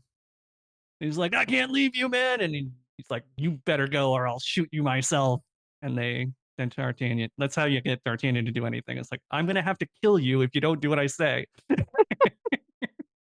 So he finally listens. He's not a great um soldier in terms of like, this is for strategy, man. You need to look at the bigger picture. And D'Artagnan's like, I refuse. I will never look at the bigger picture. No, D'Artagnan follows his art, which is very annoying. Yeah. But he does Uh run away mhm. and gets captured yet again. The boy can't stop from being captured. I mean, it's a movie that takes concussions very lightly. Well, this is from blood loss, I think, isn't it? He got shot. Doesn't he have a Oh, wound? maybe it is. I They thought, no, he's you're pat. right, because he rides his horse until he collapses off of the Yes. horse. Yeah. So he's collapsed in a on the road, and a carriage finds him. Mm-hmm. And what do you know? It's the Countess de Winter. Yeah. The only carriage in all of France could have come upon And him. for an evil spy, well, we don't know that yet. Sorry, guys, I spoiled it. We know it's her. We like, this is the thing that I didn't understand is like, how is it a hidden secret? They show her face when she's talking They to do, but they name they just her. say, do They they? call her Oh Countess yeah, de they do Winter. call her. D'Artagnan just remembers every other detail about this person except for their name. And then for some reason, D'Artagnan doesn't recognize her immediately later. It's bizarre. He physically saw her. You're right. Her Oh, boobs are out. Her face is out. They're you're right. talking to You're her. They absolutely right. talk. He's an idiot. They talk about the cardinal talks about how he saved her from being put to death for killing her previous husband. Yep. That all the details are there. If D'Artagnan had two brain cells, he could have put the whole thing together. You're But absolutely right. He does not. unfortunately, D'Artagnan doesn't have two brain cells. D'Artagnan has one brain cell and abs, and that's what he's Yes. got. And I guess because of his face, you would think if you're on a like crazy mission to start some like war between two countries, you just leave a guy in the road. Who cares? But she's Mm-hmm. like, hey, Kung Fu Master, pick him up. She does have a Kung Fu Master, by the way. We'll get into that later. Questionable, yeah. We'll get into the historical accuracy of that. But she's like, hey, put him in the carriage with me. And she Yeah, he's abducts our boy and takes him to their, I don't know, house, castle, whatever, like yeah, I think it's like actually supposed to be an chateau. inn. It's supposed to be an inn, but the room Okay. they're in is way too An lavish for you to presume it's extravagant like room. just presume it's like a hotel. But then later when they're leaving, there's like an innkeeper who's like, she's not staying here. And you're like, what the fuck is this place? Like, where are they? Like, we kind of rush through all this. They don't really give enough backstory to any of this. But Fine. D'Artagnan wakes up shirtless with Yep. this alluring woman. Mm-hmm. And they have a long conversation about how dumb D'Artagnan is. And D'Artagnan immediately reveals this entire he just she's like, what were you doing on the road? And he's like, I'm on a secret mission. I'm a musketeer. I'm trying to hunt down this elaborate plot. Like, he's just too dumb to keep his mouth shut for 5 fucking Well, here's seconds, the reason, Vic, even is to that she's understand what's going beautiful, and on. he could not imagine a beautiful person would be evil. Right, that is true. I think he even says that, and He does. she's like, that's stupid. She's Like like, she you're like an idiot. caresses his face and is like, that's the dumbest thing I've ever heard. But yes, guys, she is the spy, which we knew all along, and tries to kill him. And I did like this. I did like her and how deadly she is, but this attack is terrible. She like frontal assaults him with a pin. Like, there's no way you're gonna kill a guy who's awake looking at you with this attack, Well, I think that she's no matter how dumb he presumably, is.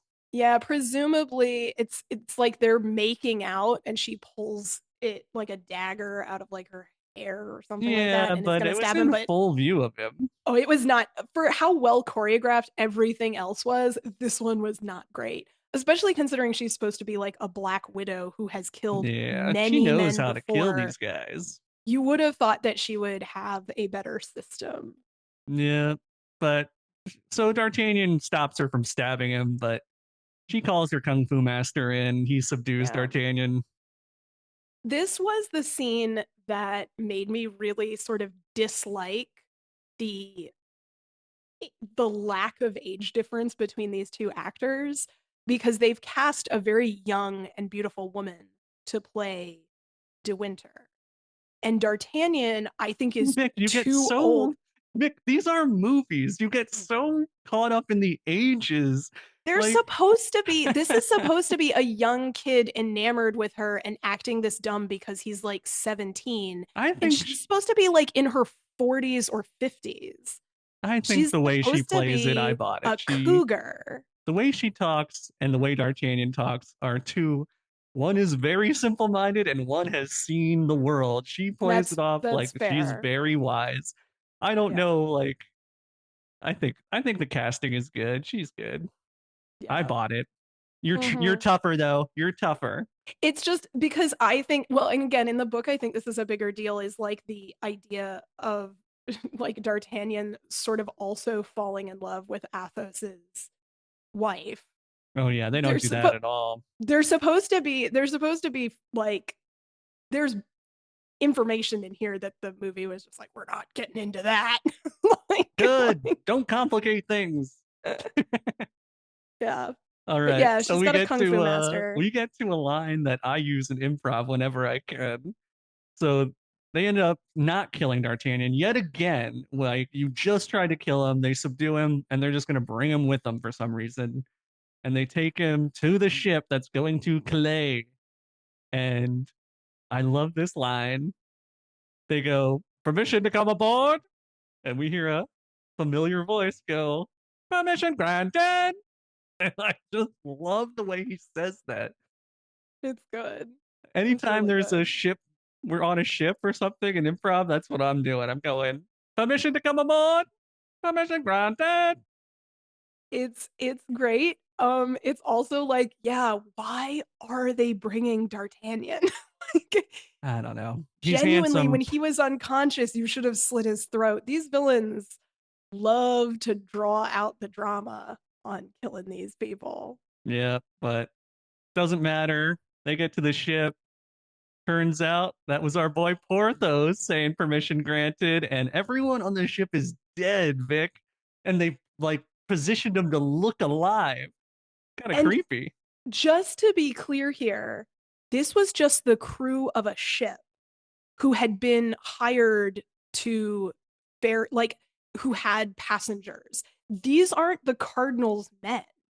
This is just a ship of people, and they've killed the entire crew I assume they were bad guys.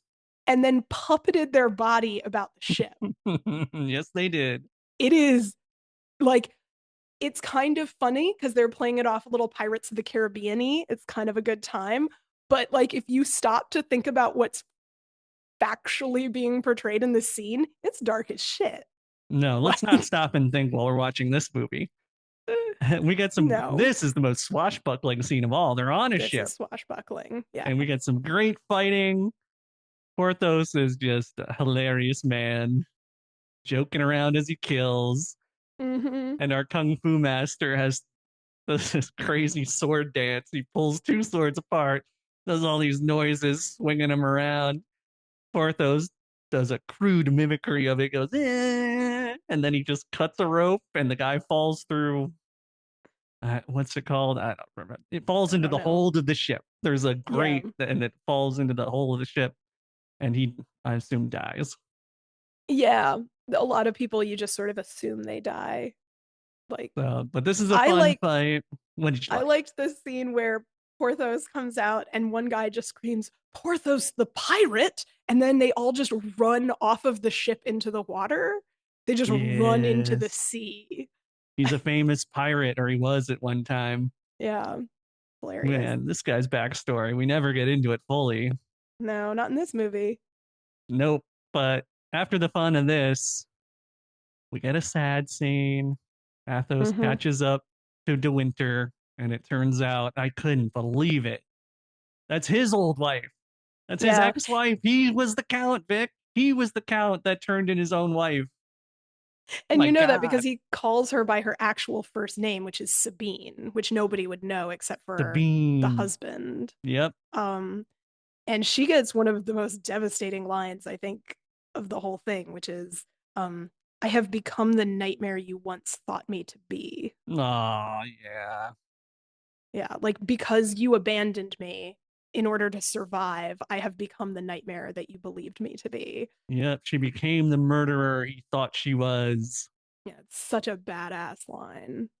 I don't know about you, Vic. I thought this was all great. I believe Kiefer Sutherland. I believe DeWitt. This is like, I like this Oh, it's good backstory. acting. Yeah, no, it's very good acting. They're I think that for a movie that's as fun and sort of doesn't take itself that seriously, there's some really excellent acting in this movie. Yeah, I think it's good. And yeah, this adds a lot of depth to what we're not getting from Chris O'Donnell and any relationship he has. Well, again, I don't think that's necessarily wrong We for don't the have way to that rehash it. I'm just saying we're not getting it.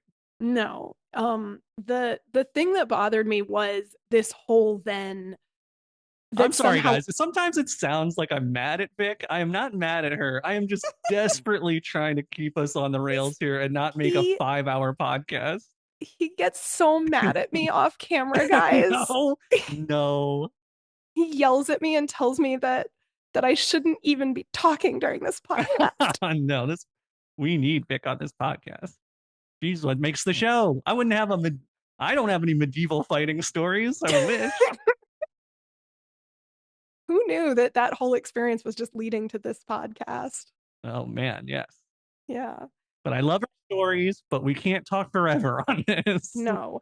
The thing I'll say is that the the moving forward of because then her some brother of one of the men that she's killed shows up and is like, you're under arrest and you're going to pay for your crimes. Yeah, and this guy was also good. Like he's very not, there's only a few lines from him, but like he's got some gravitas. Like this woman killed my brother, and I am not gonna have it.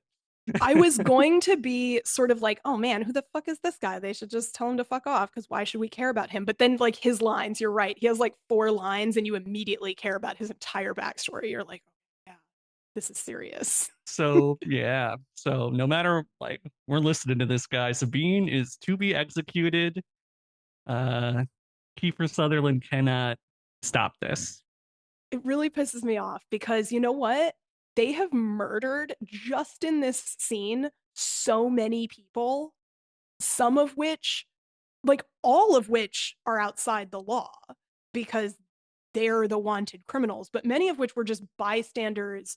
Like that entire ship, they just murdered everyone on that ship. Okay, And Vic, if our good guys are killing people, they are bad guys. right, No matter what. They were all pirates or something. right, which apparently, as was Pathos. But he's fine. He doesn't have to pay for his crimes because they're in the past, but Sabine does have to pay for her crimes, even though they were, again, also in the past. Pathos just admitted to being a pirate. I assume Porthos made the proper steps to redeem himself and become a musketeer, while these guys are still dirty pirates and deserve to die. It's really a double standard, man. It's a really fucking double standard. They've killed so many people. D'Artagnan killed 2 of the princess's guards, which would have been No, presumably no, they were just knocked out. It's a musketeers. movie. They were knocked out. Sure, Those were not sure. to cut. Those were not They, neck the breaking princess and moves. her lady in waiting left them there unconscious under this windmill. Nobody went back to check on them. I'm just saying it's fucked up. We don't see this woman kill one person. It's implied that she has killed people, but we never see her. We see the Three Musketeers kill hundreds of people, but she has to pay for her crimes.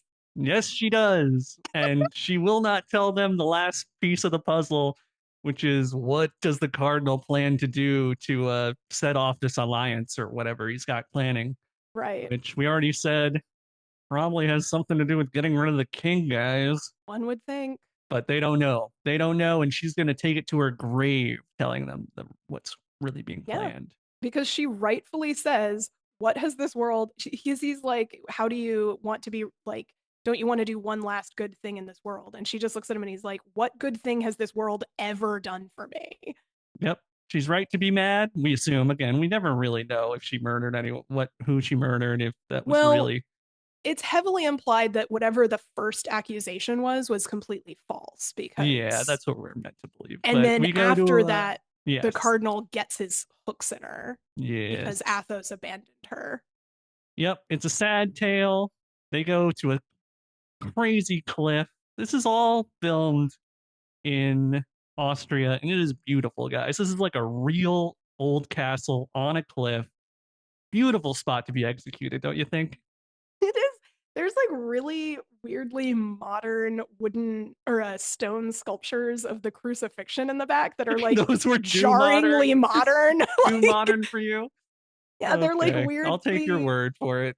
cubist. I don't know how to describe it, but Too cubist. they don't look like era appropriate. They are thematically appropriate, but like they don't look medieval or whatever era we're in. I guess it's not medieval. Okay, okay, Whatever. guys. Fine. If you're looking, try not to let that ruin this scene for you.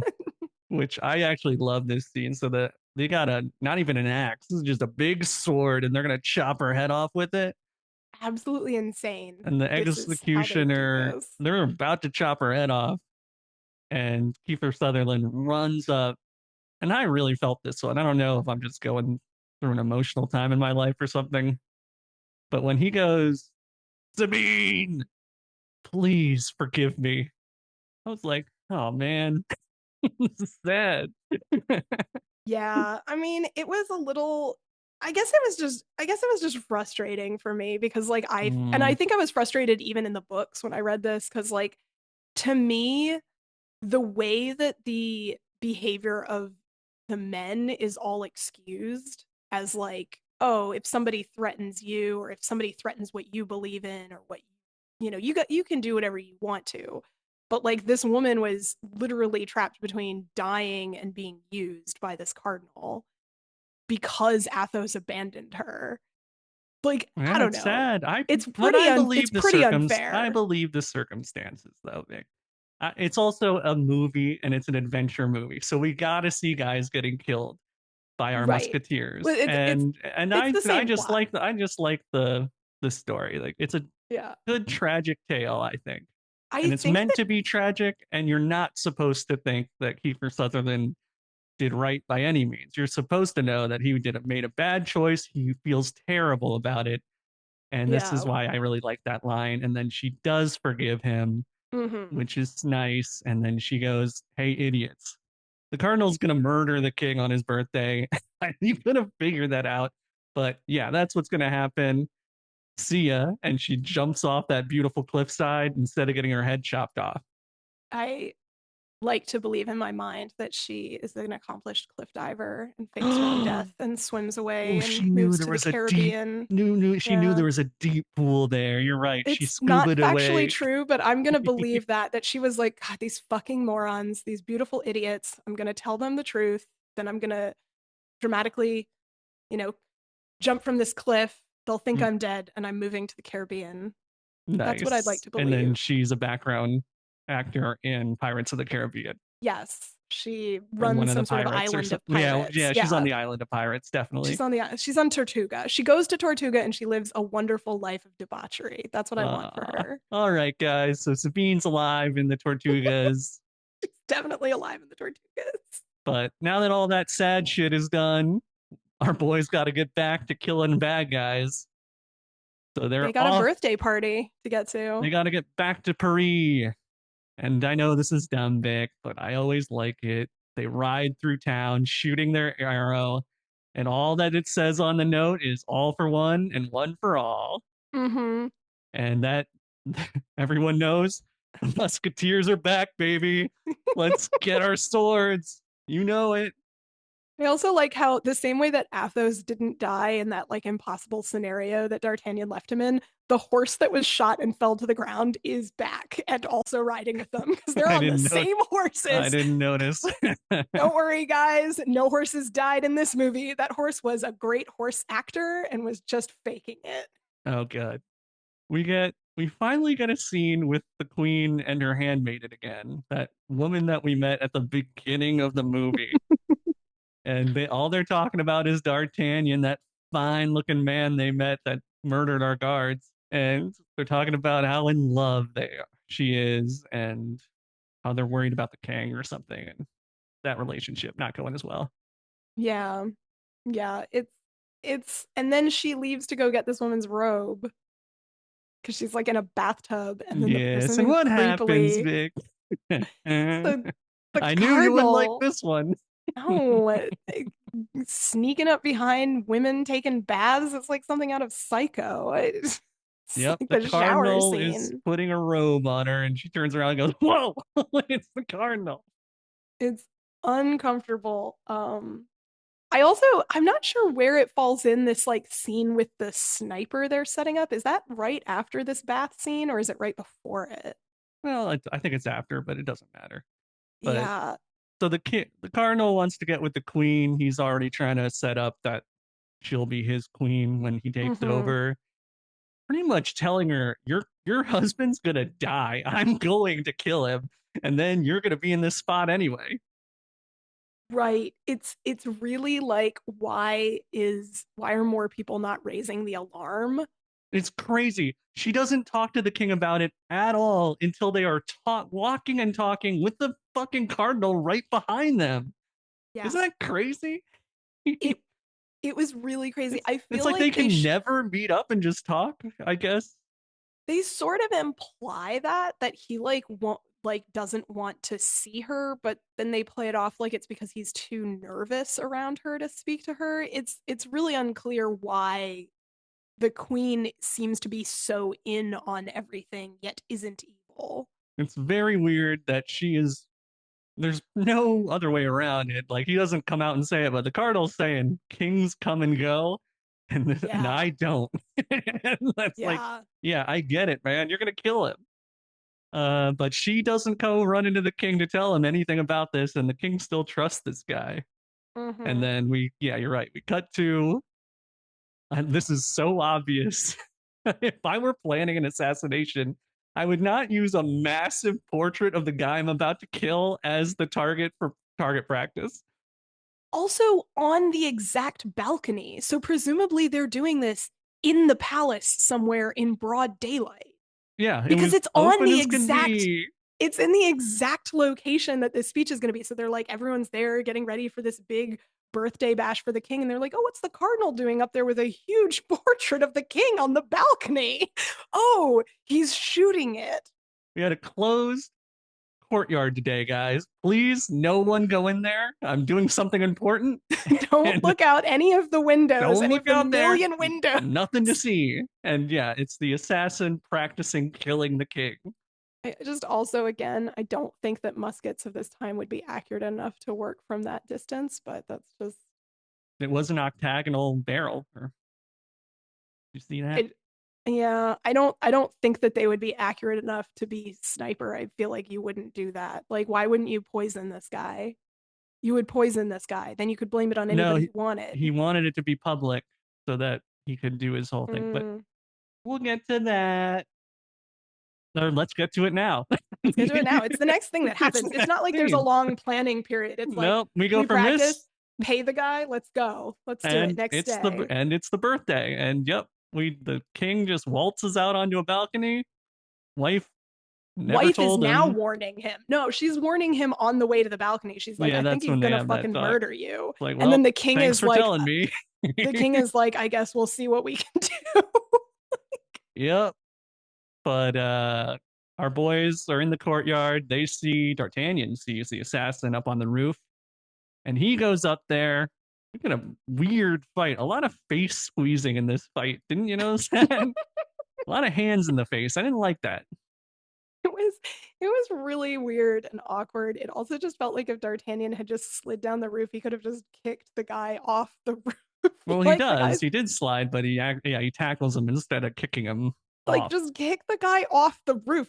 No, it's like a really weird grappling scene Yeah, a lot of for a long time. squeezing cheeks. Yeah, and then And the shot, oh, he shoots though. The assassin shoots, so everyone sees a failed assassination attempt. The bullet mhm. doesn't hit anyone. And immediately the cardinal, he's quick on his feet, goes, the musketeers are trying to kill the king. Get him out of here. Right. And oh man, I also love this scene, Vic.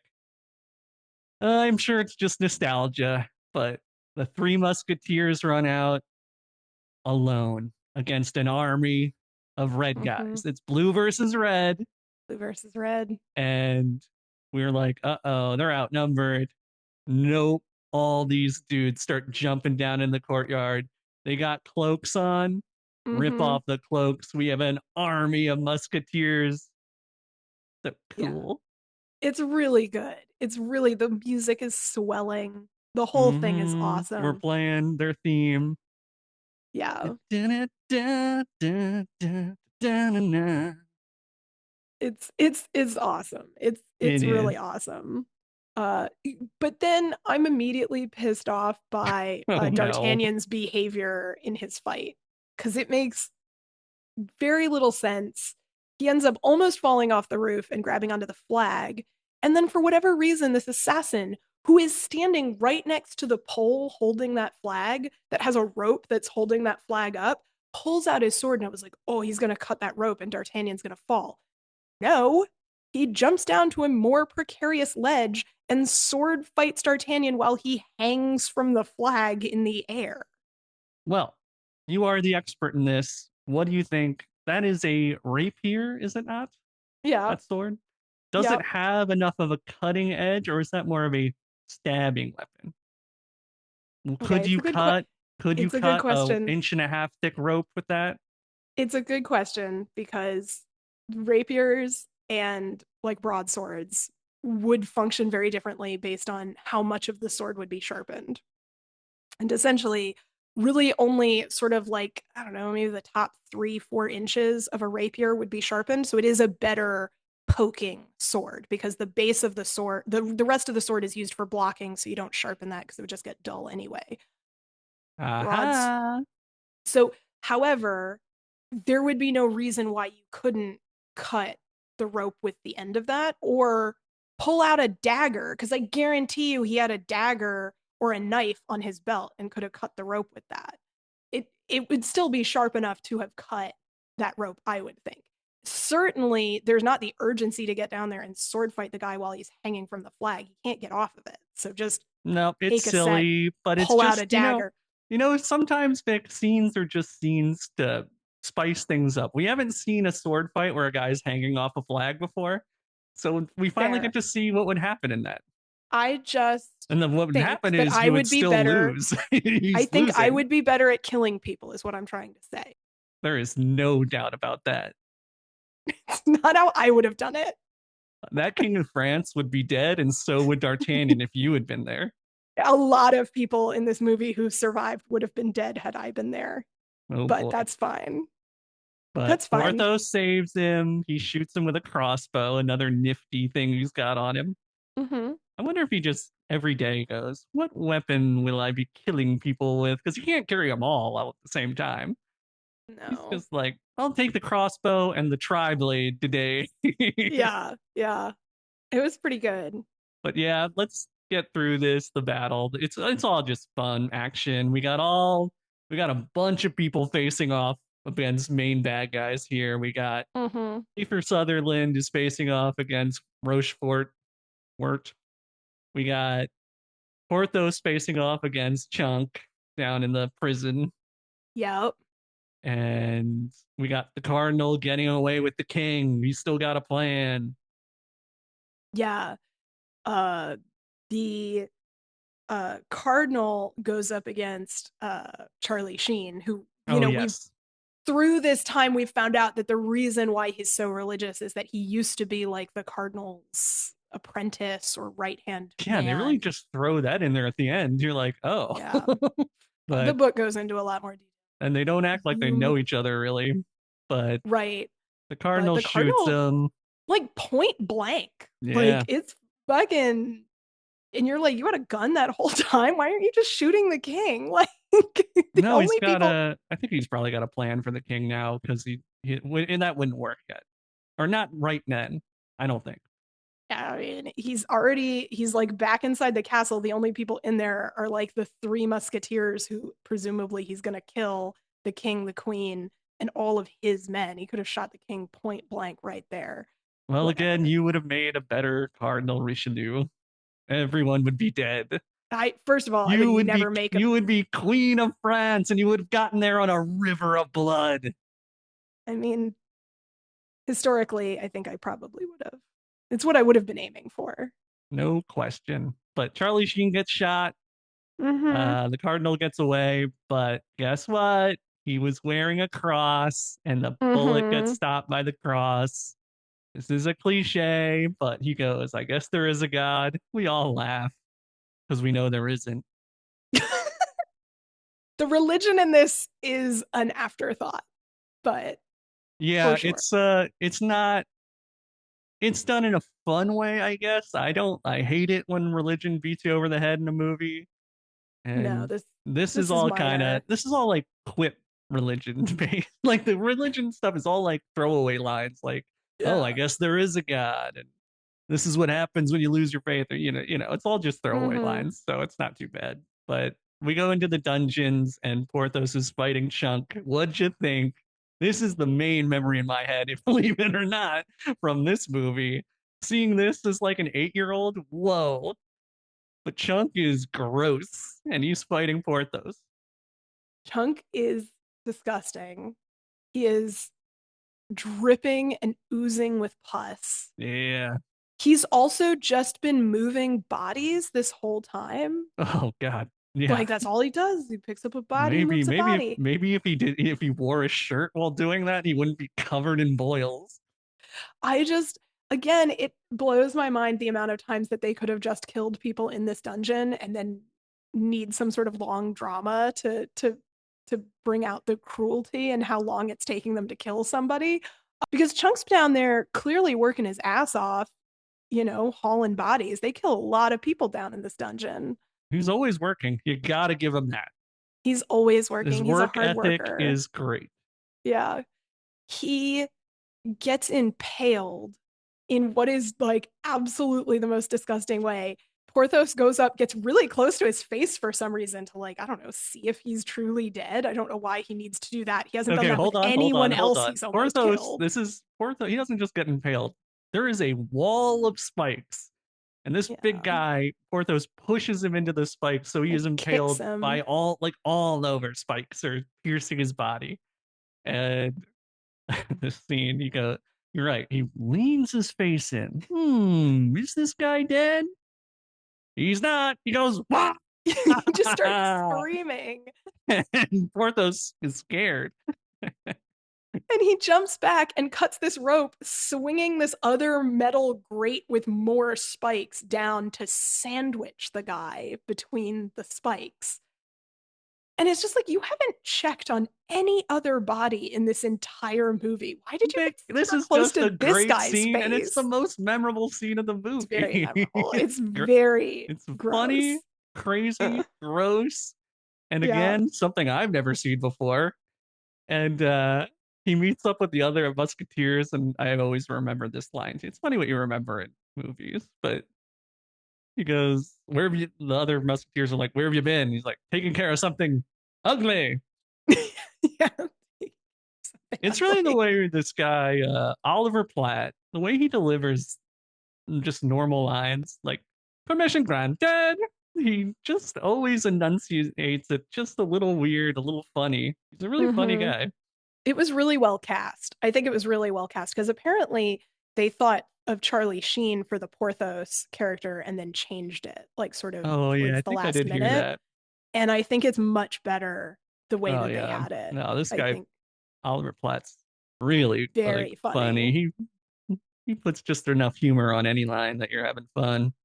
So in this scene, in this lead up, there's a shot of Athos Sutherland's character coming like descending into this area where they're chasing the Cardinals men. And it's just a full-on like 4 second shot of Sutherland's butt on this rope Oh, as we he got comes we got down a it. one on the butt count, Vic. It's a long, drawn out, zoomed in shot of his butt going down a rope, and it lasts for much longer than you think it Oh, would. I was It lasts for interesting. You were focusing on the butt. I was thinking it's so cool how he gets his cape to swing around the whole time he's going down, and that's what I was looking at. maybe that's what they're trying to like. Oh, that would be a cool shot. But if you look, the center of the camera and the majority of the shot is his butt. Oh, okay. I was looking at the cape.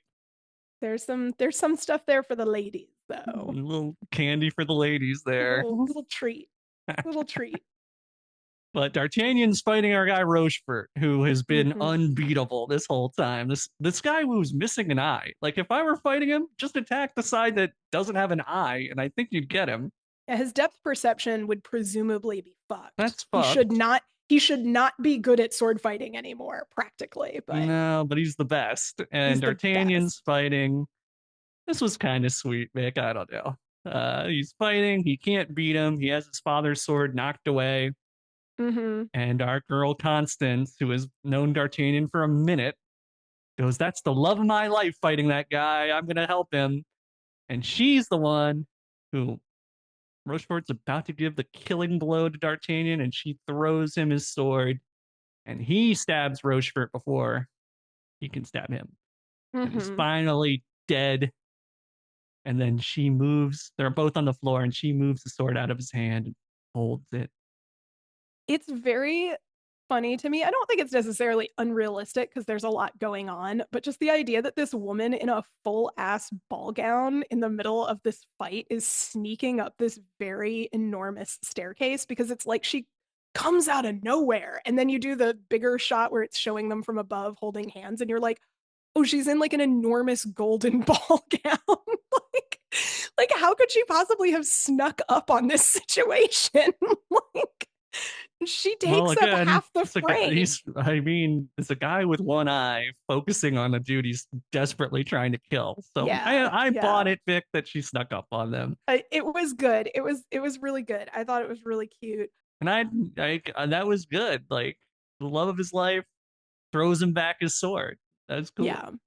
Yeah, no, I thought it was great. It's a great way to include her back in the movie. She I was like, is she ever coming back? We met her.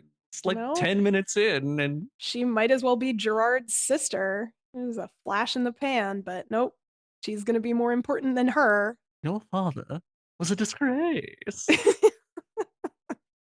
For anyone who forgot they who Gerard is, that's the guy. yeah, Gerard's hunting our boy down for his sister's honor. Um and hated because of that. Okay, let's not get back into that, please. Fine, fine. No, it's a We'll good argue. We'll scene. argue. We'll continue that argument later today. It's a good scene. It's great. The guy finally dies.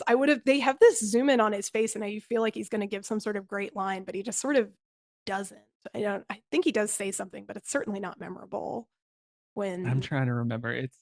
It's all right. I liked it. I, it's good. It's a good scene. The guy's Oh, voice is so good that whatever he says is good. You're like, yeah. yeah. It's a very, it Says something reminds like, me, "What are the odds?" that it? What are the odds? No, it's something like This yeah, makes it might as well sense. be that. Yeah, it's something similar, but it's something along the lines of like I guess I did lose or something like that. I guess I lost with this now that I have a sword in my belly. Yeah. But all right, go back down to the Nazi tunnels. Our Mm-hmm. boy Cardinal Richelieu is making his escape on that awesome like dragon boat that he was riding in the very beginning of the movie. And down the fire He's river. still got the king and queen, and we get one more Vic, a musketeer in disguise. I love it every time. The guy, the boatman, is somehow one of our musketeers. It's Charlie Sheen. Yeah. It's Charlie Sheen. He's Mm. recovered from his shooting Oh yeah, very well, and he beat all the rest of them down there to be on the boat. yep. And then it's so weird to me because the big way that they are killed is they're just knocked into the water. Yeah, this is kind of adventure movie logic where the water's lava, you fall in the water, you're dead. Like I just kept thinking like are they gonna is it because they're Okay, going to here's what it arrest them so they have to here's have a what it is. trial? You would know that I Vic, I'm sure you know this. If you're wearing Victorian era clothing and have a sword and whatever armor on, you're not going to Plate be able to mail. swim. They have capes on and stuff. Yeah. Like no one's thinking about swimming back then. That well, and to be And fair, a probably lot of they people couldn't didn't there. I know was how to going to say that swim. too. I Yeah. was going to say Yeah. that too. So I believe the movie is fully accurate now. I proved that. Yeah, I'll give you that one. I just it was such a weird. I just feel like for the movie, I wanted something more climactic for especially Tim Curry's death than Maybe being like a knocked shark, into or just like some sort of alligator. dramatic last line from Tim Curry, but instead Well, I he's just think like, "Whoa." instead they give the drama to the king to be like this boy has got some metal or something. I don't know. Like Charlie Sheen's about to kill the cardinal, and the king goes, "No, I'll do it." And he punches him. This little man, I didn't really buy it, but he No, punches the cardinal, and Tim Curry goes flying into the water. He did. so hard. Like the whole time, this king has been one punch man and just hits the cardinal in He's the one face punch and he's man. dead. I it was I think that was a bit of a weaker moment for me. Yeah, but they gotta. I All gotta right, so wrap it up. yeah, we gotta wrap it up. But I was gonna say they gotta make this king somehow a hero, and this is what gets very confusing in my head. They are in France, and whenever I think about that, blows my mind that this is about bodyguards for the French king. And Yeah. we're supposed to think this, so they're all getting medals or whatever. They're getting it's literally the scene from Star Wars. They're all getting the Musketeers are getting honored by the king for their heroic duties. D'Artagnan becomes a full Musketeer, what he's Mm-hmm. dreamed of, and the king gives this speech about freedom and tyranny, and I'm like, you are a fucking king in France, dude. Right. Not correct. This is literally a monarchy. Yeah, and you think these Not guys, correct yeah, at all. This is a monarchy with like a nobility caste system. right, Not in any way the musketeers are fighting for freedom. They're absolutely the private personal bodyguard of the royal family. Uh yeah, which is they're ultimate keeping a tyrant in power, I assume. well, and ultimately, it's one of the reasons why they're not typically held accountable for the things they do because they're doing it in the name of the king. Yep. So if they kill someone on the street, they didn't have to go to court about that because they're doing it on the authority of the king, which is second only to God. So they are literally the muscle behind the tyranny. Fucking fine. It's whatever. They're good No, guys, yeah, though, right? They're the good guys. Only Lady De Winter has to pay for her crimes. These guys, these guys are the good guys. Don't worry about it. yes. When you start thinking of the actual politics of the whole situation, you're like, no one is good. This was the common man does not win in this movie. No, not really. But we get to the end, and your friend Gerard still wants revenge for what you say is worth it.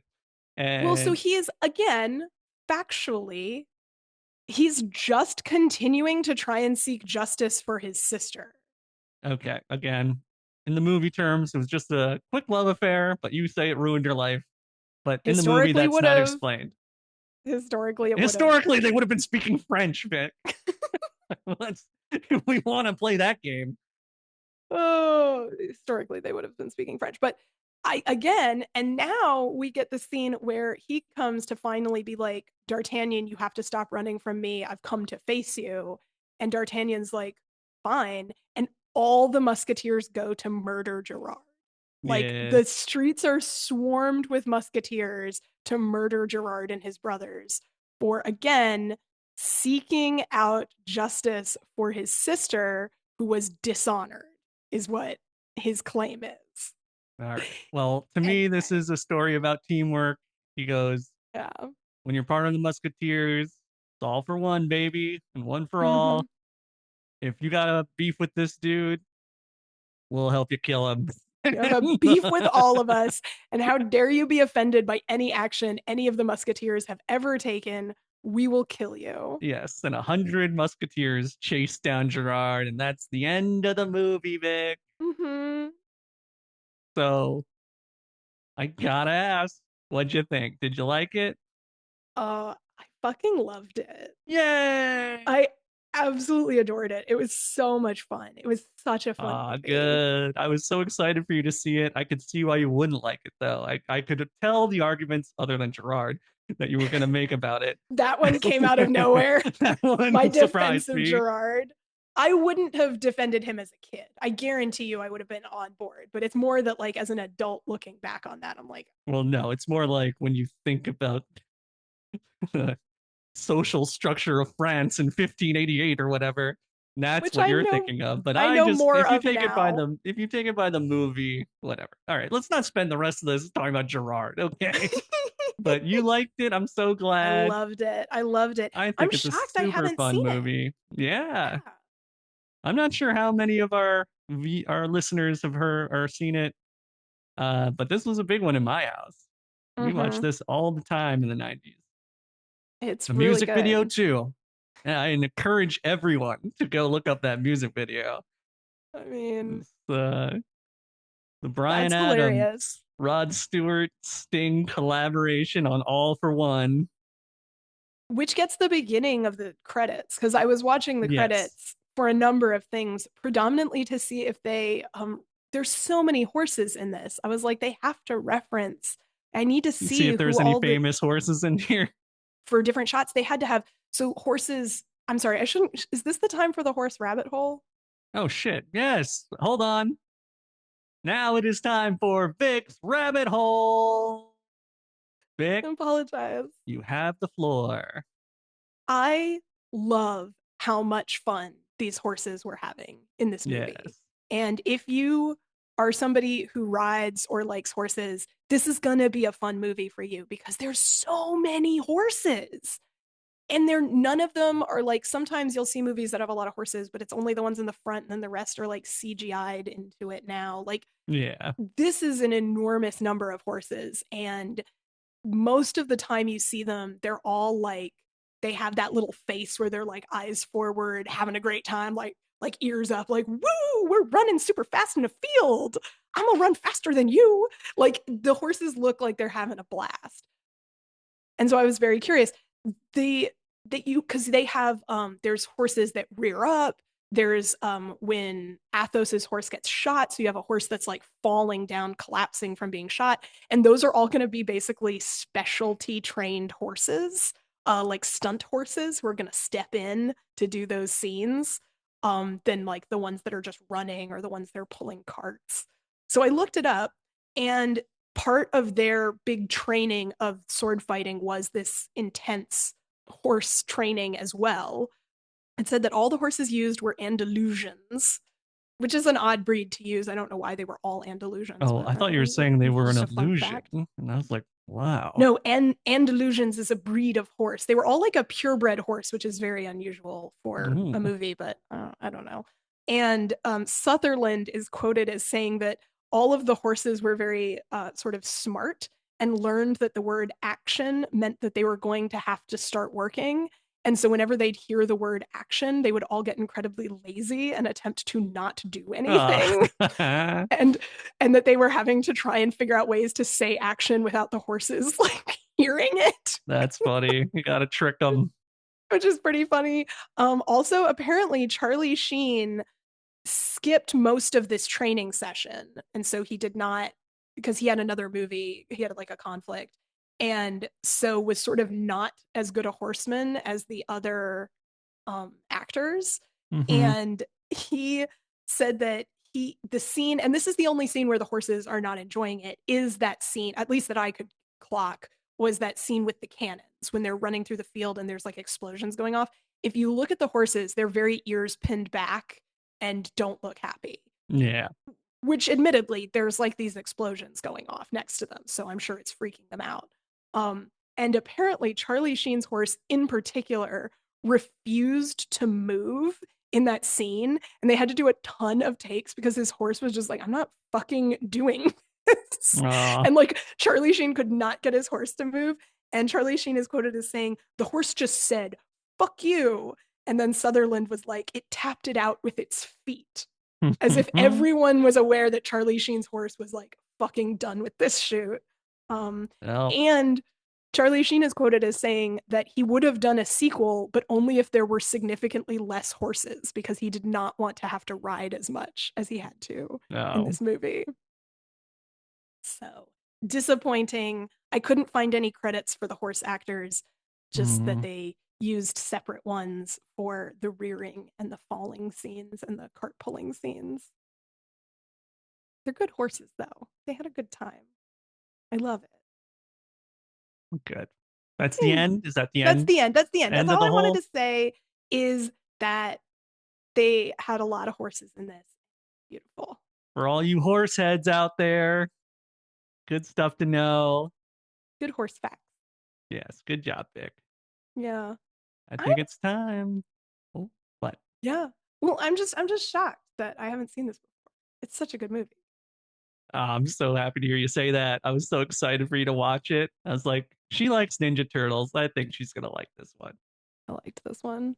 And yeah, it's a movie that really shows the scale of how they used to make movies. Like you said, tons of horses Yeah. and tons of people in every scene. Mm-hmm. Like that camp full of guys that they blow up, their own men apparently, but Yeah, it's there are questionable.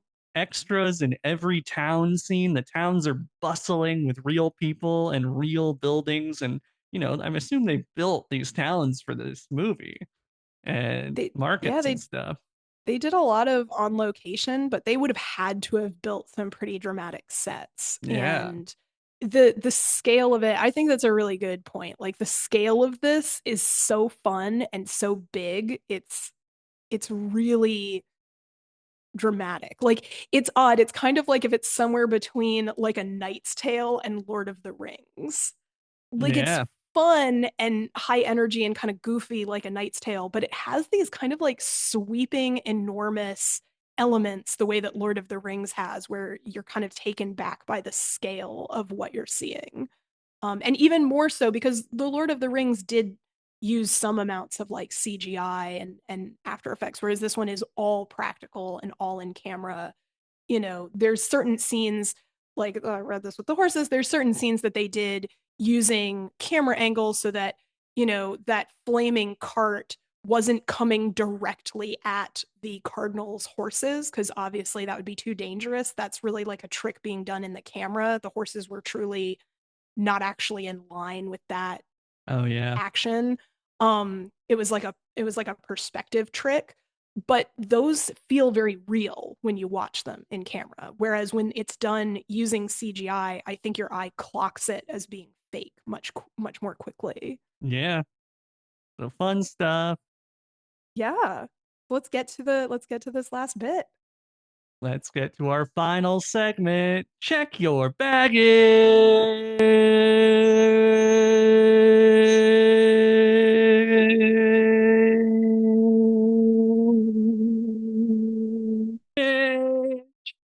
check your baggage. Again, I think maybe we should start putting these videos on YouTube because I don't think anyone else could see you almost turning red and dying from that, but Nope, Vic's lying, guys. I look fine. not. You want a moment? You want to catch your breath from that? No, All no, right. I'm good. Go ahead. What do you think? Are you got some baggage from seeing this now? You didn't see it as a kid. Didn't grow up with this. It brought back a lot of beautiful memories of Oh, other movies that I love, like Robin Hood Men in Tights and The oh, Princess good one. Bride. I love those movies so much. Zorro. Like, there's some great sword fighting, great choreography, super fun movie. No baggage. Loved it. Loved it, loved it. Great. But again, it's going to only influence me from here forward. I didn't have anything coming up. But what about you? I mean, this was like a defining childhood movie for you, right? Yep. So no, I sure hope I don't have any. The chunk down in the nightmare tunnels definitely scared me the first couple times I watch it. But Yeah. then, Porthos makes it so fun that, and he kills him so thoroughly. Mm-hmm. And it wasn't like I was haunted by that or anything. Yeah, I think this could be watched by all ages. I feel like this film stand still like holds up really well, and I think that it you could watch this with the whole family pretty easily. Yeah. And I learned everything I need to know about dating from it. No. See, that's the one thing that movies, here's the main problem with these types of movies. Well, I did love this one. It gives you as a kid a very wrong impression of what it takes to get a girlfriend. And D'Artagnan meeting his love of his life for 1 minute of the movie Mm-hmm. and Mm-hmm. thoroughly beating her bodyguards in the process. It's like, yeah, I mean, you just meet a girl and then you're in love, and you don't get the impression that it takes any work at all. So hopefully, I didn't screw me up too much. I am No. single.